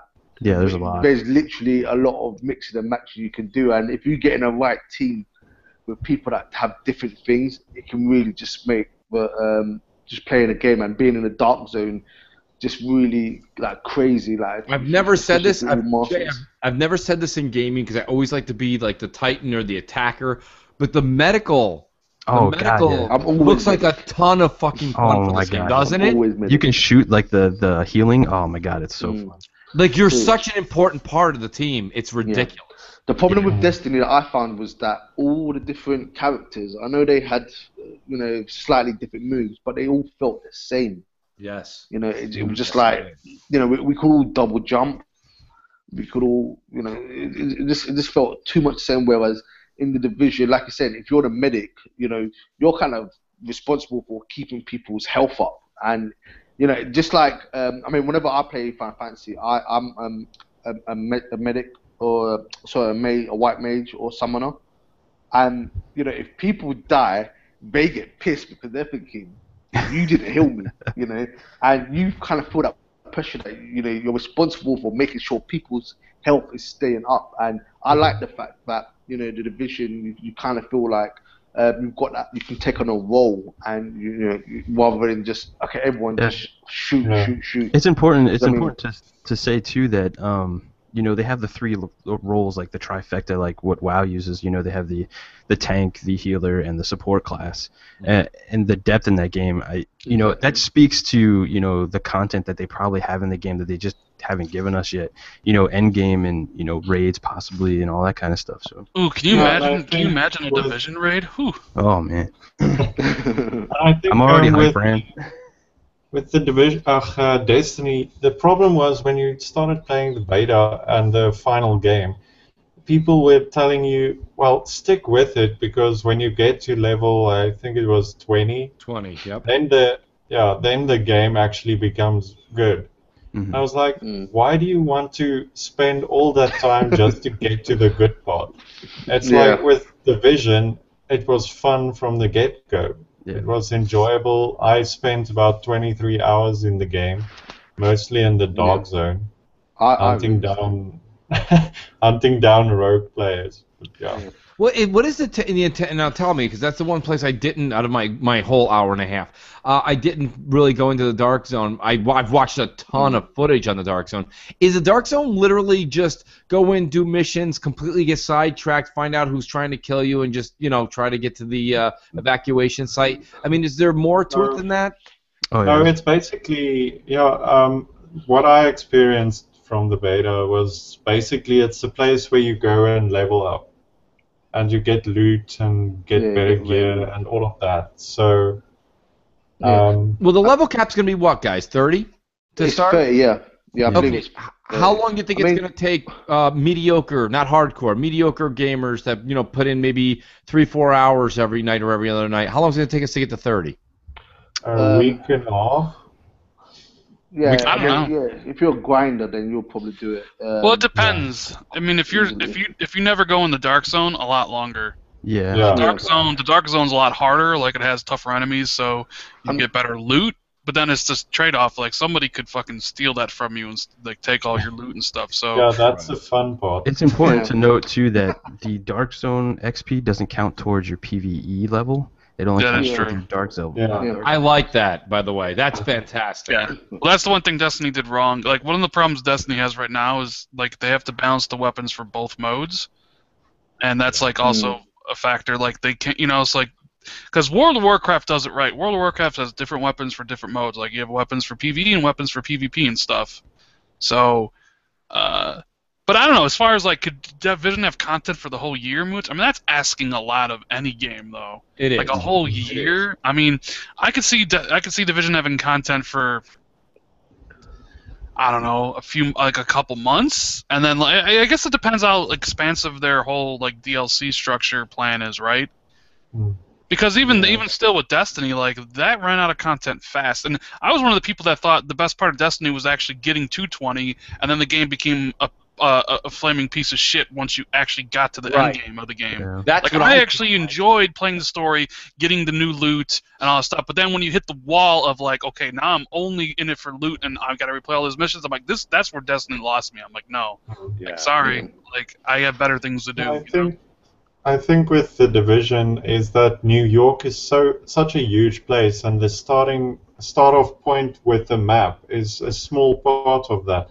So they can expand onto the rest of New York as the game goes on, and add extra missions and stuff like that for players to experience. So I think they can do that for about 2 years with additional maps and missions. Yeah, and I of course I'm biased, so everybody take this with a grain of salt. But literally, the fact that it's New York is it's a great place to be. But the reason I say that is, forget me though, Dreyer. Even you, someone like yourself. Now you said you've never been to New York, right, Dreyer? Yeah. Okay, yeah. But you know what though? Please say this, and I'm dated because the people that a lot of my family is from Italy. Okay, but when they talk about it, they're older. You're younger, Dreyer. Like they used to talk about like in Italy, like New York. Like we got to go to New York. We got to go to New York. Do you hear like? Is that like the mentality in South Africa? Do people say if I'm going to the United States, I make sure I gotta go see New York first? It is like a destination spot. Like even Southbound, he says it. He's in LA. It's either Los Angeles or New York if you want to go to America. But one of my friends were talking. We were talking about the Division, and I was like hyping him up about this game. And I was like, you can do all of these things and you're in New York, and he was like, you like the game just because it's in New York. And I was like, yeah. Yeah, it really is. It's just setting that tone where it was, not to take anything away from, again, I'm biased, so everybody take these with a grain of salt, but like when Infamous Second Son came out, and they're like, oh, it's based around Seattle, and I was like, so what? Yeah. I mean, like, who the hell, like, I can't wait to stop at Starbucks? Like, who gives a shit? I like the realism with this game, because it's like something that can actually happen. Yeah. You are in New York, and then a virus breaks out on Black Friday, and everyone's dead. Right. I mean, the other area besides New York, just so I don't sound like I'm only in New York, is London. I think I thought that, and I don't want to get off. I want to come back to the Division. But when Microsoft was showing that Shanghai, remember that game they were showing? It was a couple of E3s ago. It was what Black Tusk was working on before Black Tusk became Coalition and got the Gears franchise. I really thought they were going to take that espionage type game and make it set it in London and be like a new GoldenEye. But my point being, without going into a whole other subject, was just that I think London, I think New York resonates with people. It's always had that Gotham look, right? So when you take that story of that Black Friday and the virus and this and that, and you see New York like lit up in this post-apocalyptic, but also like post like that Christmas era, it's just freaky. You know, it's like an insane freaky feeling. Yeah, and when you walk around in the city, people die in front of you. That's just like they just crawl around and die. The city's alive, man. The game's alive.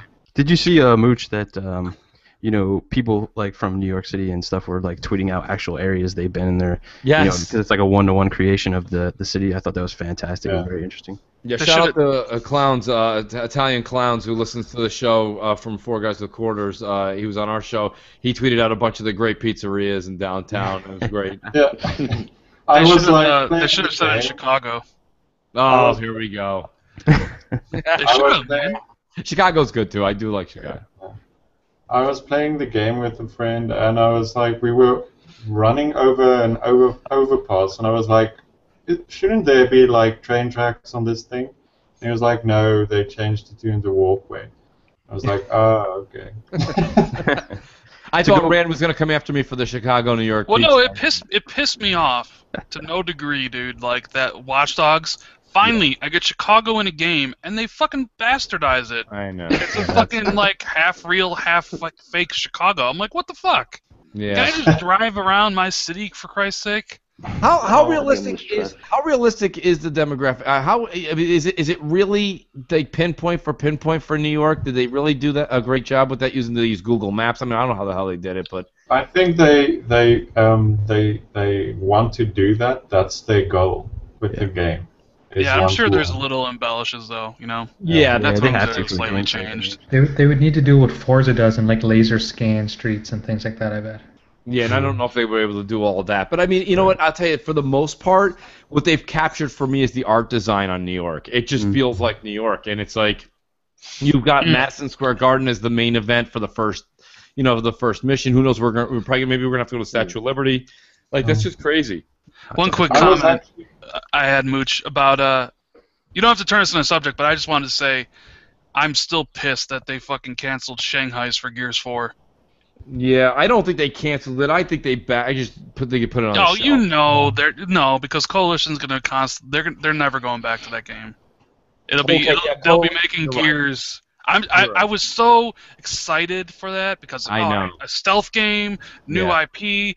And then oh no, Gears, great. Oh. Yeah, I know, but I think Microsoft, with the way Phil is taking leadership, Phil's taking that leadership position to bring in as many new IPs. If they've got something and it was really impressing somebody, I think they'll just hand it off to another development team. And that's not a downgraded thing to say. I mean, the Coalition is still a question mark as far as I'm concerned. You're right. You don't exactly know. Is Gears 4 going to be any good? That's my argument with Uncharted 4. Don't think you're going out and buying Uncharted 4, coming home, grabbing your fists and pounding them together, being like, here we go, while it ramps up, another beauty. This is not the Naughty Dog of old. I've said it before. I won't go into my old rant. This is a skeleton crew of Naughty Dog. Okay? Can you imagine if that game sucked? It's got listen. It's 25% chance, just like every game. I'll tell you right now, it's got a 25% chance of sucking, and that's because you only have Neil Druckmann. You've lost the entire art direction. You've lost the what did Amy Hennig? She did something big. She was one of the wrote all the story writer. Yeah, exactly. I mean, look.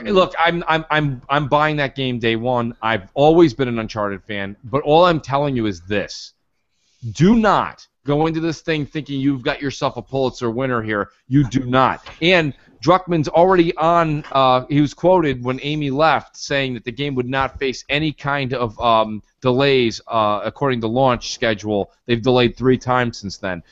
So something is definitely not right at Naughty Dog. Of course, the media won't report on it, and Sony's never going to say anything. So, it's only going to be up to us, the consumer, to scratch our heads and go, hey, are you guys on the 3rd or 4th mission in Uncharted? I go, yeah.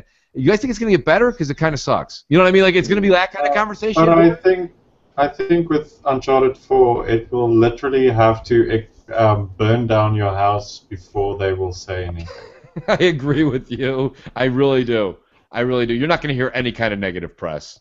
It'll get a 10 out of 10 before it even gets a review copy out. So, I think IGN already wrote it, right? Yeah, it's already written.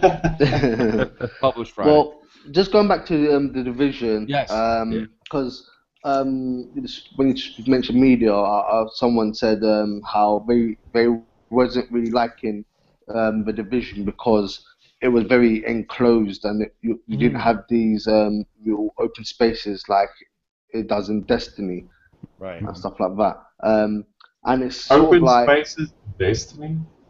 Yeah, well, obviously you can just sort of float around and stuff like that. But to me, that actually felt good. And some people are calling it the walking simulator, but I'm sort of like, well, it's a post-apocalyptic,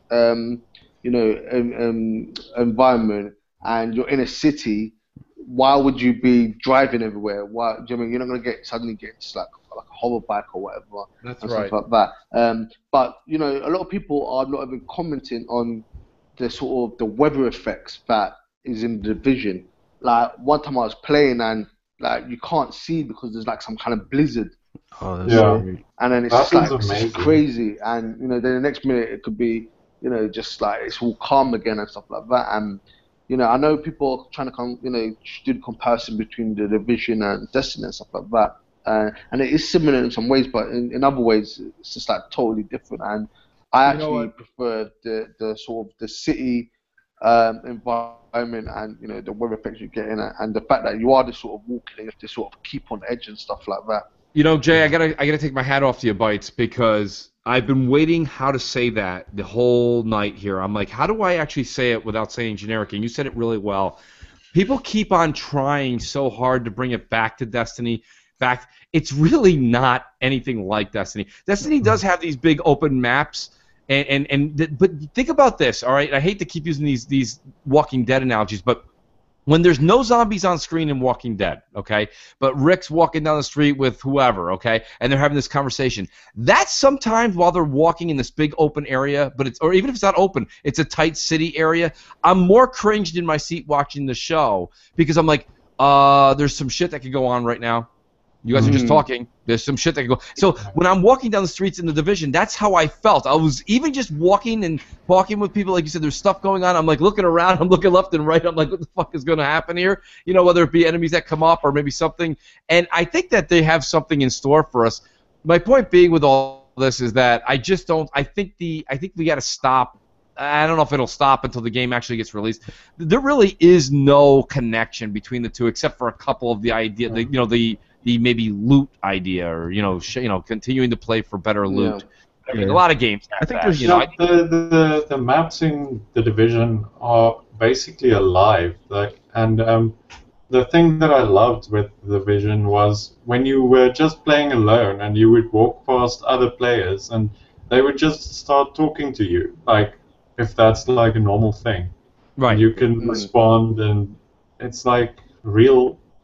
Basically, really realistic. When you say other players, do you mean other active gaming players? You mean when you're in the environment? When you are walking around in the world, then you can see other players in the world, and then if you get close enough to them, you can actually hear them talk to each other, and then you can join the conversation. I was going to mention that to you, Mooch. If you play the Division, anyone that plays the Division, I know everyone loves party chat, but I strongly advise you play on proximity chat, so the game chat, because you get proximity chat. So like one time we was playing, and we sort of went up to another group, and because we could hear them, so we could actually have a conversation and kind of be like, oh, let's work together, to kill these rogue players, but we're just doing this nonsense and stuff like that. And also, if someone is plotting to sort of start shooting against you and stuff like that, then you could actually hear their plans and stuff like that. And it just felt a bit more alive, just playing with the proximity chat as opposed to, being like 4 players. I'm glad you guys took the time to describe that, because I actually did see this in a video, but I didn't experience it, because when I did play, we played in a party chat. I will definitely make an attempt that when I play this game, I will not be in party chat then. Yeah, no, that was just the coolest feature ever. That's amazing. Not only that is we were rolling around the dark zone, and we had people that were kind of walking behind us, and they're like, all right, should we get him now? Should we get him now? So you can kind of hear them as well. Then you turn on them and start shooting, right? But also to go back to the dark zone question there too, there's also like NPC like areas that kind of guard a chest, which is kind of like a nice little mini game in there, as well as the extraction points, which is another kind of like PvP mini game as well, because you're trying to get your loot out of the dark zone. Right. And that can add like so much combat in there. I mean, it just takes one person to shoot another person, and it's just all out war at that point. Yeah, there's tension, like when someone calls that extraction chopper. It's like everybody comes. Yeah, that you don't really get in other games. I mean, I know it's a loot game, and like really, I don't know if you're really losing anything because you can just come back and do it. But like, it was interesting because we went up there and like I set it out, and I'm like watching everybody, like who's gonna turn on me and try to get my shit, And even still, I was like, Tim, are you gonna turn on me? He's like, no, I got your back, brother. Like. When I first started playing the Division and I went to the dark zone, I was sort of like, I even tweeted it out. I said, why would you put in a mode where, you have to kill each other and stuff like that? But it actually adds to that sort of that tension, and you know, that the strategy of trying to get extra loot and stuff like that. I mean, I was in a group of 4, and we were doing things like we may set off a flare in one area, but then we would go all the way down to another area just because we knew, you know, that people would go to this particular extraction and sort of be distracted or whatever, or we would sort of find like hiding spots, call the extraction right on the edge of the point where you could extract, wait in the hiding spots, and then as soon as they got to like 0, we would just run straight to the extraction, to the line that drops down, attach our equipment, and then straight away just start, you know, aiming guns, getting ready to kill anyone that's gonna get us and stuff like that. And it's just so crazy. It's not experienced anything like it. Plus, it adds to the whole apocalyptic like feeling, because like this is a world where societies crumble essentially. Like people are out for themselves, and people will backstab you, and people need the better gear to survive. So totally like story wise, and like it totally fits that universe that they're trying to create. You know, last week on the show we had Xbot 448 on the show. Shout out to him and his channel. But like literally, really interesting point. He said this to me offline, then he mentioned it on the show. I'll try and reiterate it the same way. He said him and his family are looking at it differently. He goes, we're gonna go in and try and be like the good vigilantes, the Batman, if you will, where they see people extracting, and if a team starts to come over to attack, they're going to help the people trying to extract. And like there's that was just an interesting little element where they're making their own little game out of it. But my thing is this, when I watch the videos, you see people and everyone's looking at whenever somebody strange comes up to, you know, because others can extract as well, right? Others can use the extraction point. You can use 6. Okay, so when others come up, all of a sudden it's like a standoff. It's what Rand just said. You know, like the tension is there, and like that's just not present in anything I remember ever playing. I don't even know if that'll really get old, because if you're into the game and you work really hard to get this loot, like if I see anybody, like it doesn't mean humanity kind of comes in question. Am I just gonna start firing on them? Maybe if you got fired on the last 8 times, but if not, you're like, maybe this guy's not an asshole. You know, I mean, I don't know. It's interesting. You know, it really is. After playing The Division, I have no faith in humanity. Well, you know, Dreyer, I'll say this because you have mentioned it a couple times on Twitter and on podcasts. I will say this much. It was brought to my attention that I think that all the mass killing you saw in the Dark Zone will tone down a little. Will tone down all the way? Absolutely not. But I think you'll see it tone down a little because, let's be honest, at the end of the beta, we all lose our progress, right? Yeah. So the whole idea was, hey, Dreyer, what do you say me and you go in there and just shoot everybody up because who cares? Yeah, we're not going to get penalized. I just went in there and played for hours just hunting down rogue players. That was my... I don't know, because when I went in there and I actually figured out that by becoming rogue and then waiting out the time and stuff like that, you got all those credits. I was like, damn, I need to be rogue. So we was like coming up with strategies. I mean, because it was the beta, there was like a zone out place where you could you run out into the red area, and then it transports you back into the safe house.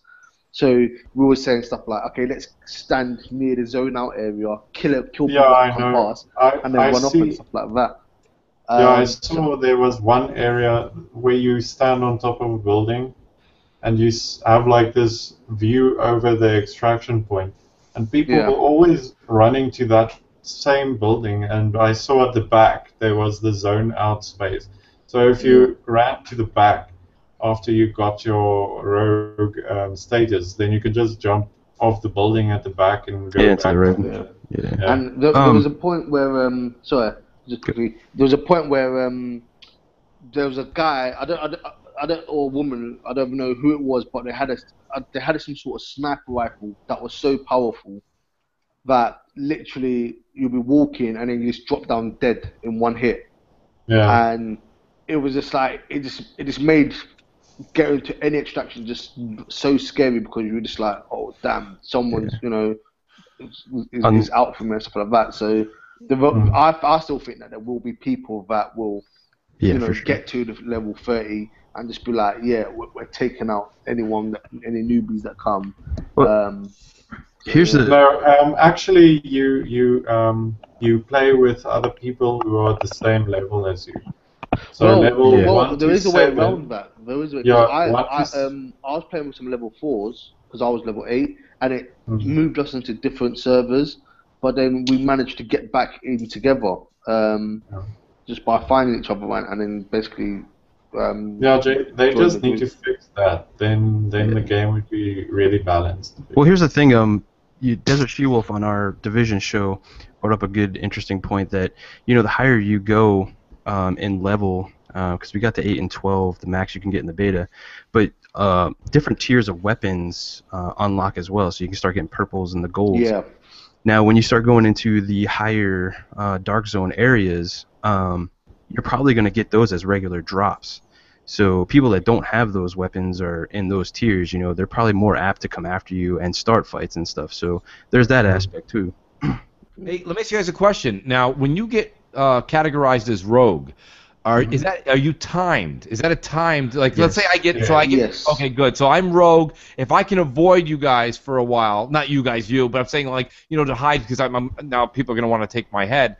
At that point, what's the time on the rogue clock? It can vary. It's like It varies. 30 seconds for the first time, and if you shoot someone else again, for every time you shoot at someone and you hit them, the timer increases, and every time you get hit, the timer increases. But Mooch, if you keep killing people, you get a sign on your head that says manhunt. Yep. And it's like everyone has to kill you to get like a lot the whole of map points. sees you at that point. Yeah, and it literally says there's a manhunt, and you get some like points if you kill that person. But there was this particular group, and they obviously were just like really good because they were just everyone was trying to kill them, but they were just killing everyone. It's crazy. Okay, so now let's say there's a manhunt, and we all go after that one individual. Let's say I lay back. Do I get credit because I'm in your group, or is it only the person that shoots and kills him? No, you get the whole credit. group. Okay, You all share the credits that you get from the kill. So. What about the loot though? No, the looter is up to the first person who picks It's the first person. it up. So much like here I go where I said let's not. Much like Destiny though. Let's say okay, so GKB, you actually kill the rogue agent in our group of 4. Mm-hmm. You're the one that's going to see the loot drop. No, the whole team can see the loot drop. Everyone sees it. But then at that point you can say loot is instant, so not everyone will get loot. It depends because I've been in situations where I think if you all take a piece, you can. Sometimes you can all see a drop. It might be of different a rating, but it isn't guaranteed that if I get a sniper rifle, you're going to get a sniper rifle. Well, that all depends too on if the actual person has loot on them to give you. You don't if they don't have anything, you're not going to get anything but the DZ points. Okay. All right. But, I mean, most likely, chances are, he became that headhunter or because he killed somebody else, He killed so many people, he grabbed their loot, so he must have something. Right. Yeah. Okay, so that's good. No, I mean, I'll be honest with you. Every time I have a question about the Division, it's not only answered for me, but it's answered, and I'm very satisfied with the answer. You know what I mean? Like, that's the one thing I'm not like, oh, that sucks. You know what I mean? Like, it seems like they really thought things out. Here's another thing about the Dark Zone, because I was watching the show and someone was like, "Oh, isn't a Dark Zone going to get boring?" And one of the developers was basically saying that just like most of the map, it's each area has a level rating, so you're going to get different types of enemies in there, and they behave differently. So whereas you got the lowly street thugs that just kind of run at you and they're not the best sort of AI, but I think that when you go higher to the higher areas and stuff like that, it starts becoming a bit more than just I'm shooting you, you're shooting me kind of thing, and there's a bit more strategy that goes into play. And the guy was saying that basically when the real game comes out, that it's going to be very interesting what happens in the higher levels Dark Zone areas. So yeah, I think it's definitely going to be very. So here's how I kind of want to take this next segment real quick into one question. I want to go down the panel and ask, and it's actually I'm petrified to hear your guys' answer. Do you think it sounds like the Division's going to be a huge success? With the assuming the Division's huge success, is it going to hurt Quantum Break? Dreyer, what do you think? We'll start at one end. We'll go all the way down. Dreyer, do you think it'll hurt Quantum Break? Um, Is it I enough? Is 3-4 weeks enough time for us to get our fill? well, you won't get your fill in 3 to 4 weeks. So I think they are two different games. So I don't think they will affect each other. Mm-hmm. People who played The Division and who's not interested in Quantum Break will not buy the game. Xbox guys who want to play Quantum Break and who's been like waiting for the game forever will buy the game. So The Division is the type of game that you can put down and you can get back to it after you played 2 hours of Quantum Break. Then you put that down and you could just go relax in The Division. It's one of those games. So it's not like either or. You can actually own both. And that's what I'm going to do. That's where I'm going to be as well as the consumer in that case. GKB, how about you? How do you feel about the 4 weeks between Division and Quantum Break? I think that's enough time to let everybody get into Division, and then Quantum Break's going to have its own thing.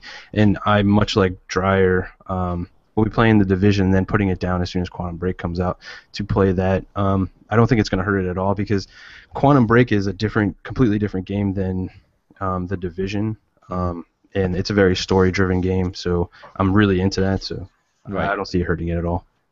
Jay, the graphic god, are you going to be able to put the Division down?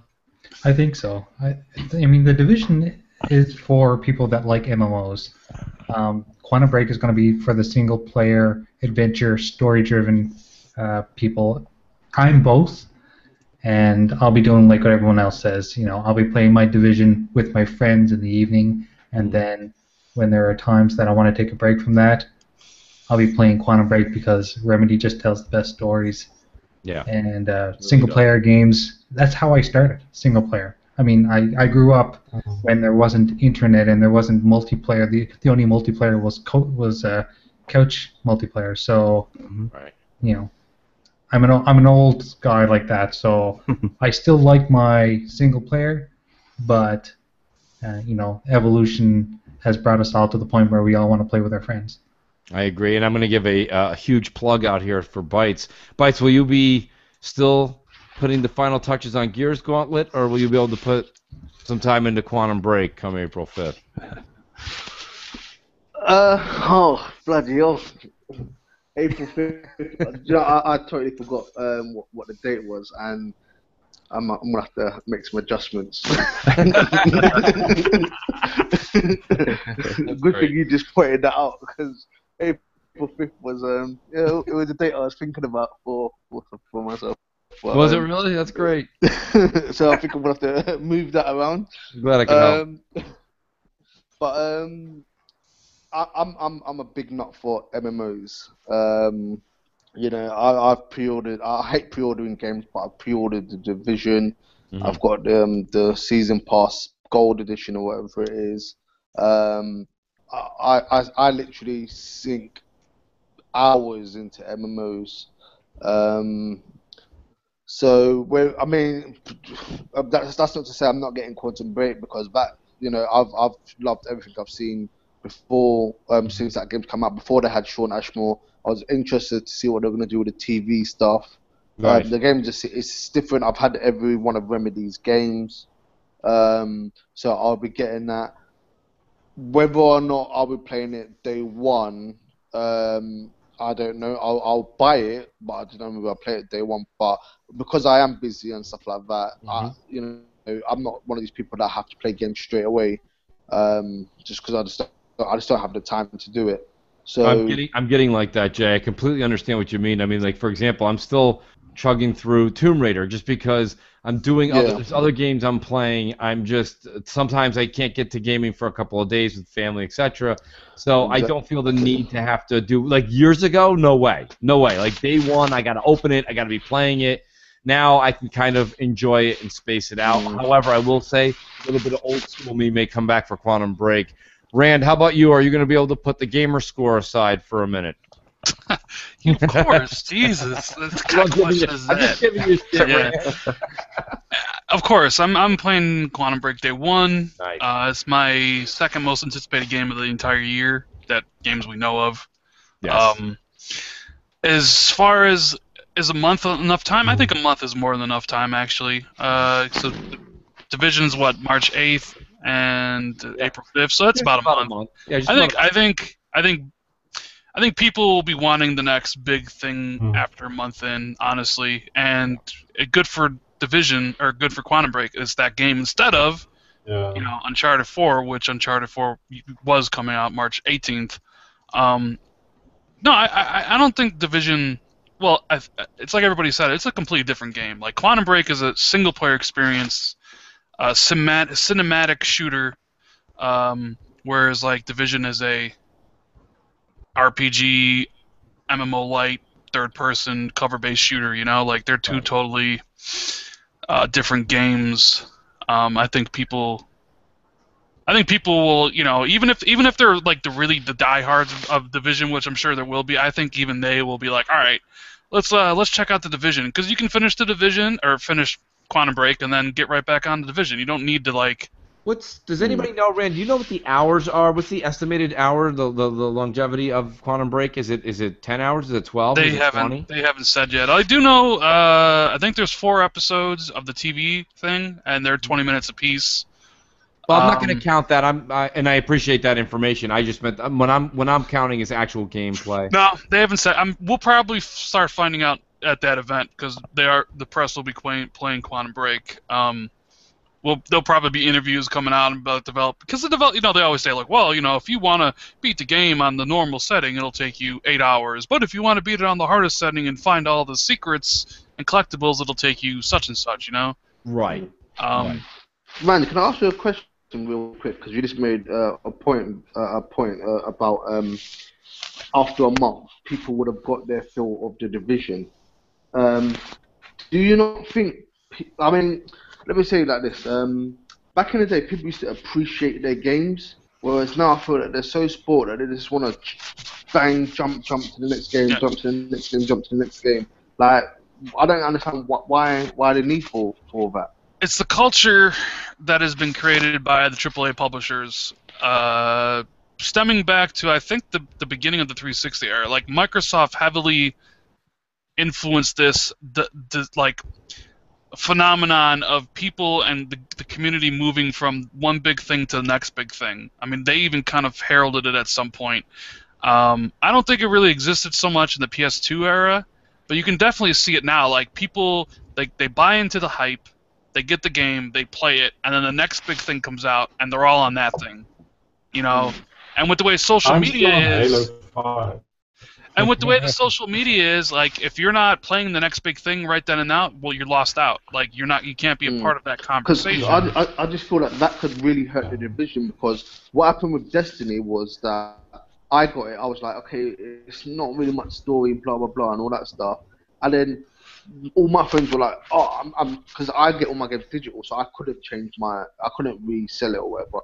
But they all went and resold it because it was like, oh, this other game's coming out. I'm not really feeling the story. Let me change the game. So then I now had Destiny. I've still not done a raid to this day, because I don't just play with randoms. Because do you know what I mean? Nah, I just don't like doing that. And I can't really book a time to start playing with people, because I'm so busy and so much things are going on, that it's just like it took me quite a long time to get to the level I'm at, because I like playing socially. That's why I like the Xbox and Xbox Live and stuff like that. And I just feel like if that happens with a Division where people are just like, oh no, a new game's come out, oh, we all need to hop off of this, then do you know what I mean? That experience of the Dark Zone and all that tension that we've just been hyping up and talking about, it's gonna quickly fade out if people just want to be like, oh, we'll move on to the next thing, and it's just like I just feel like we're killing our games. I mean, I know what you're talking. I mean, I know exactly what you're saying, but I think it's more. I think if they really, Ubisoft really. Dryer, are you here? We're losing you, Dryer. You're botting out. Go ahead, Rand. Oh, sorry. Yeah, sorry. I think it's just the way games are designed as a disposable experience almost nowadays, where it's like the publishers are always pushing you to their next game. You know, like Call of Duty has a life cycle of exactly 1 year because they want you to buy the next Call of Duty. Yeah. And like we've been conditioned for so long that it's like this is the game, these are the hours you'll play it, and then you'll move on to the next one. I mean, for them it's probably good because they want you to like spend more of your money.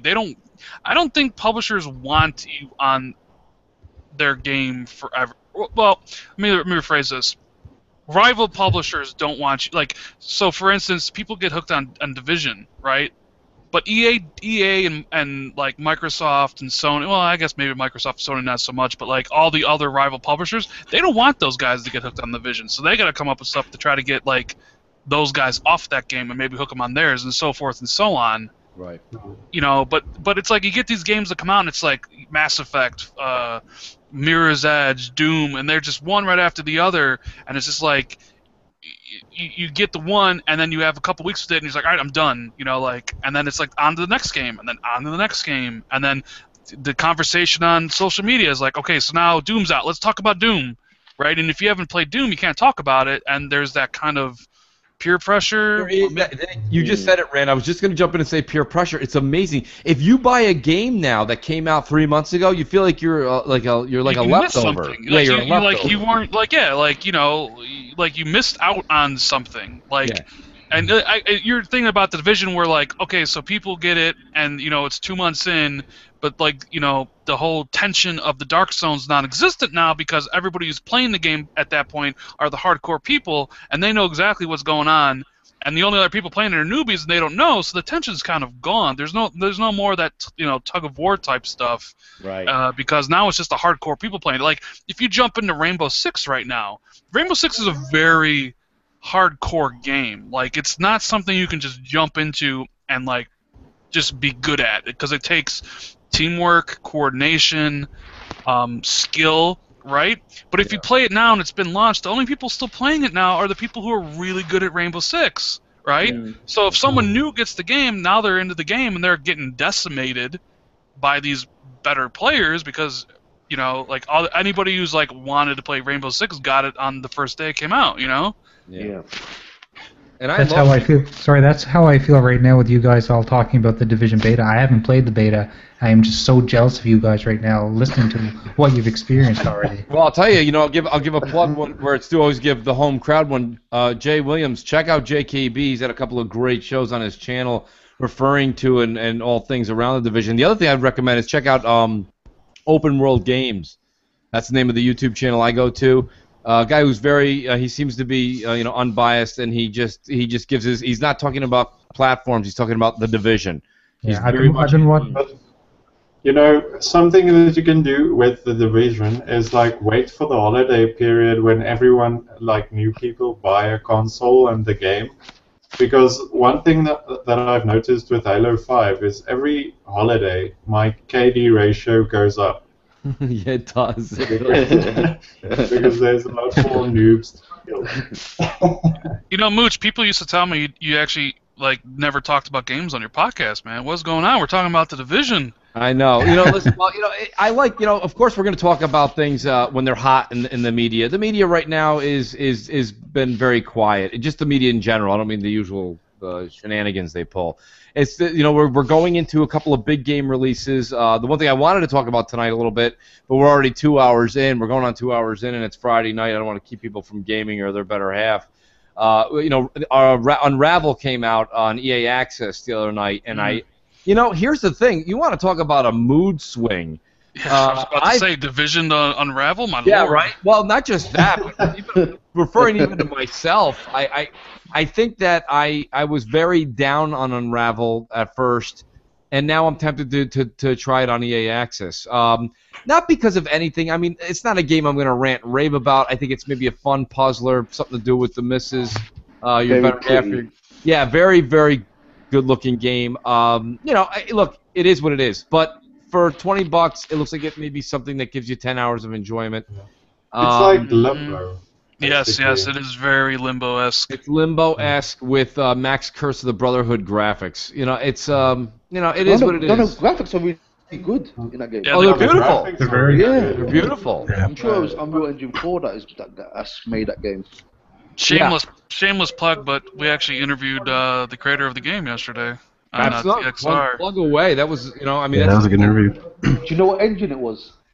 Some with the P. I believe it's a Sony engine, Fizz engine, something like that. I forget. Oh, the That's it. physics. I'm out. No, I'm only kidding. I want to say it was a Sony engine, but No, I it saw. can't be a Sony engine. It's on Xbox.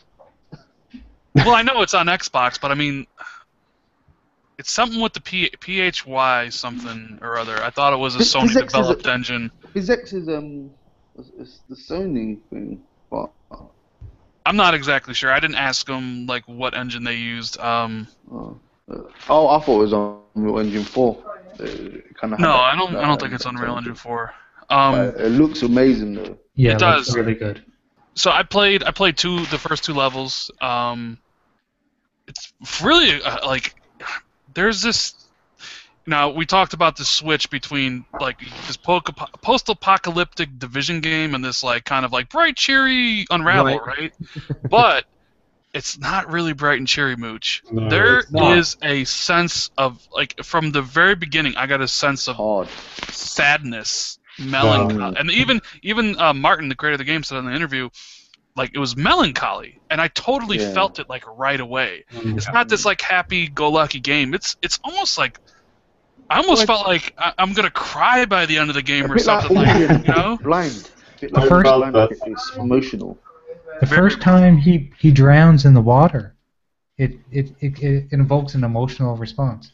Yeah, and as you're going on with because you only have so much yarn, right? And like he explained, is like Yarny loses the yarn as he moves away from things like that he loves or whatever, and then you get more yarn. But like if you don't make it to the next like, I guess you would say a checkpoint where you get more yarn, he's what's the word I'm looking for? Like No, you pull him apart basically. yeah, he's like it's like someone with an E, emasculated, emancipate, like It's thinner and, he's like he looks so sick and like he's like you just feel so bad for him, and I think you nailed it with and great. I didn't pick that up, but the minute you said it, you really knocked the ball out of the park, Rand. It really is Limbo-esque because Limbo is this little boy that you're taking through, and you're like, oh my god, you got to take care of him. But like it's like when he dies a mutilating death. Remember, Limbo's Right. head flies off, or his eyes get gouged, and there's blood pouring out. It's black and white, but you can still see this pain that this kid's going through. It's awful.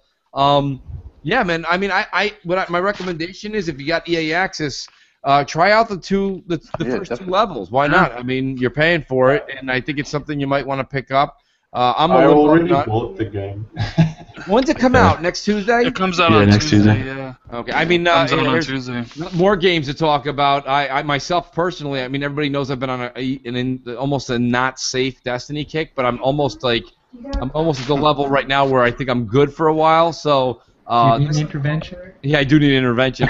Tuesday, and Jay, you'll be happy to hear this. The Following comes out. DLC, huge DLC from Dying Light. Can't wait to get back. Yeah.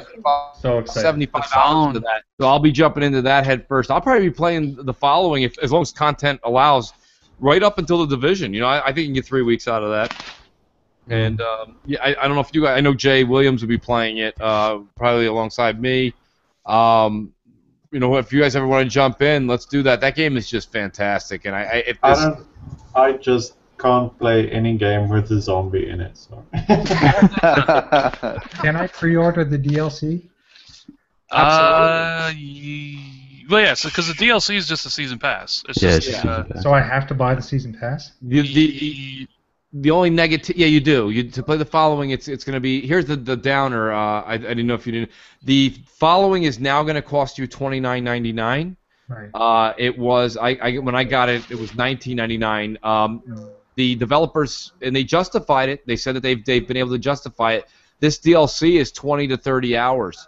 yeah. It says actually bigger than the main game It itself. says it's bigger than the main game, so they justified it, but they also upheld their $19.99 price up until a certain date. because they did say they wanted to honor their word, and they said now at that point they would up it after that. So I mean, I think here in shout out. Canada it's $30 now. Yeah, $29.99 is what I'd heard. So, I mean, by all means, yeah, I wouldn't say, I can't tell anyone how to spend their money, but I would say that it is probably you'll get your $30 worth. Anybody need any graphics done? $30 today only. Well, one thing that the Dying Light's doing, but I really applaud them for, and I think that a lot of developers should do this, is that with this enhanced edition, they're actually said that they're enhancing a lot of the graphics and stuff like that, and tweaking a lot of stuff, because a lot of people come up with DLC, and it's like, well, since you're bringing this content, why don't you fix some of the stuff that you kind of either broken or that you may not have knew how to sort of get add to some character a model. point, so when I saw that this particular edition of it was like actually going to enhance the game, not just add content. Well, I it's thought, like that's really it's cool. like they're taking the CD Projekt Red approach to that, because they used to do that for their Witcher games.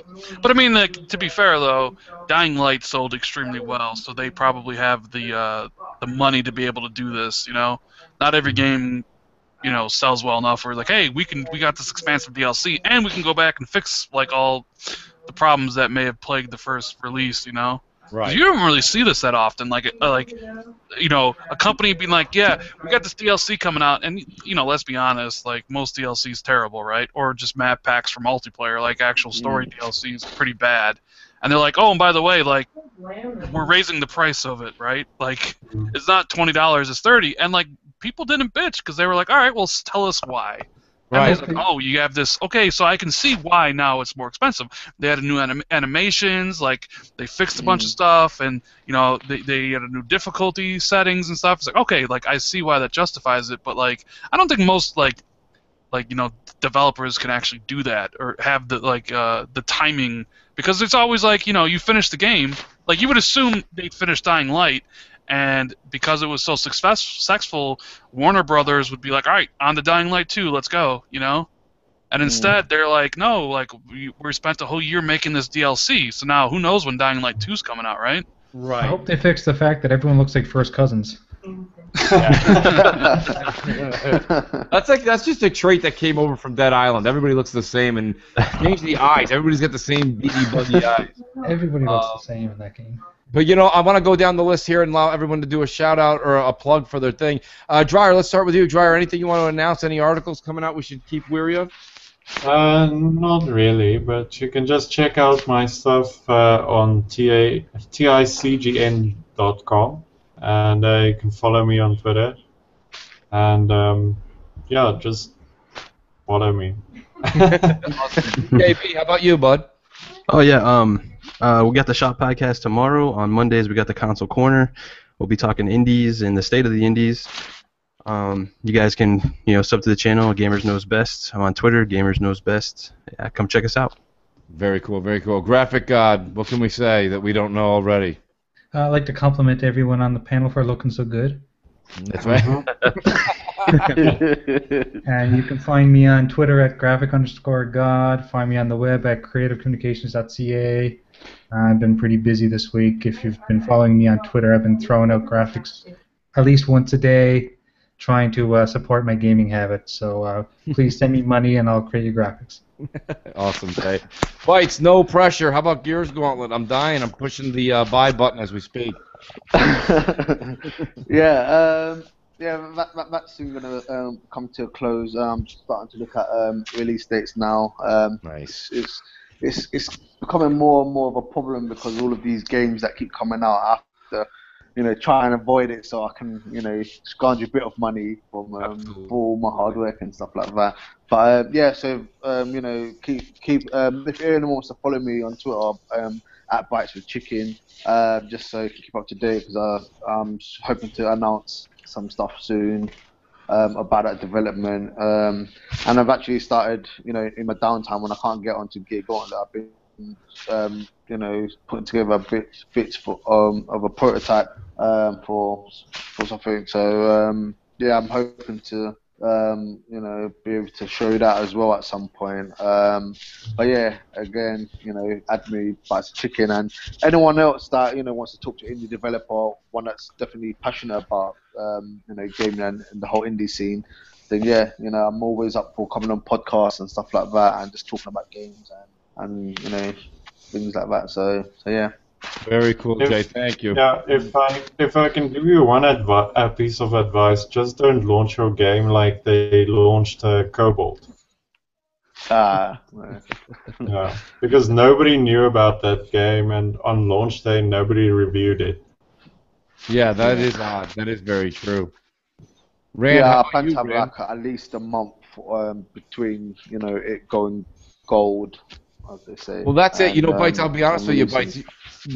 There really is something to be said. I think that you've got such a good, your feet in the ground in the community. I don't know if you're allowed to do this, but if you can chalk it up and let people know maybe a little bit ahead of time, people can start to talk about it and let people get the word on the street a little bit sooner. The only reason why I don't want to give anything concrete is because, you know, there is a process of, you know, your game getting onto the actual store, and whereas I am, you know, a small team. I say team because, you know, the people that have helped on the game, you know, I like them to get their recognition and stuff. But effectively, it really is a lot of it. It's just me by myself. So I am the QA. I am the, you know, designer. I'm the producer. Do you know what I mean? All of that kind of stuff. So Yes. it's a lot to take on, and there are, you know, there's high standards for getting games onto the Xbox. So, you know, I just have to sort of make sure that I've done enough, you know, to get so it can get on. Right. Because the last thing I'd want is for it to be on there and it absolutely just breaks and stuff like that. Right. And then, you know, then I just get known as a developer that just released crap onto the console. So that's one of the things I'm trying to do, just make sure it's just a quality title, and at least, you know, be able to get enough faith that if the next thing I bring out, you know, people can say, yeah, you know, he's produced something decent before, so, you know, we can have a look at that. So Your passion and hard work, Jay. I've known you for a while, and the time I have known you, all I could say is I'm anticipating that game very highly. I can't wait till you do announce the release date. I think everybody here says that on their shows. By all means, good luck, and hopefully, maybe we'll this will be the podcast you make the announcement on. We'll see if we can work that out in the future. Rand, how about you, buddy? Where are we? What's our weekly update? You know, people tune in just to hear that number. Yeah, I'm sure they do. I actually just hit 980,000. So very impressive, bro. That's very impressive. I say that as a joke, but I say it because it's something that none of us can actually ever accomplish. It is an amazing feat. I don't know. GKB's getting there. He's almost at 100. He's at 100. At 100. Get there. I'm really close, about 17,000. Yeah, right. I'm saying I'm in the high 20s, and I felt like I bought myself a fucking cake. You know, I mean, listen, it's great to be friends with Rand because, you know, he does have what's wonderful is even when he was sitting down with a developer the other day, and he said the developer says you probably never played this. He goes, no, what you don't understand is that I did play it. He's like, oh, we made a Ski-Doo challenge. You'd never heard of it. I'm like, no, I played the game. There's a good chance if it was on the 360 or the one, I played it. Yeah, he's like, I completely, I 100%ed it, by the way. Mm-hmm. So, you know, listen, everybody, thanks for tuning in. Really appreciate the fans that also tune into the show. It is Friday night. You've got a lot of things that are great to do, and you spent a lot of time with us. We really appreciate it. We'll be back next Friday on the CrossFire podcast, 6 p.m. Eastern. And thank you again very much. Enjoy the weekend. Good night. Thank you.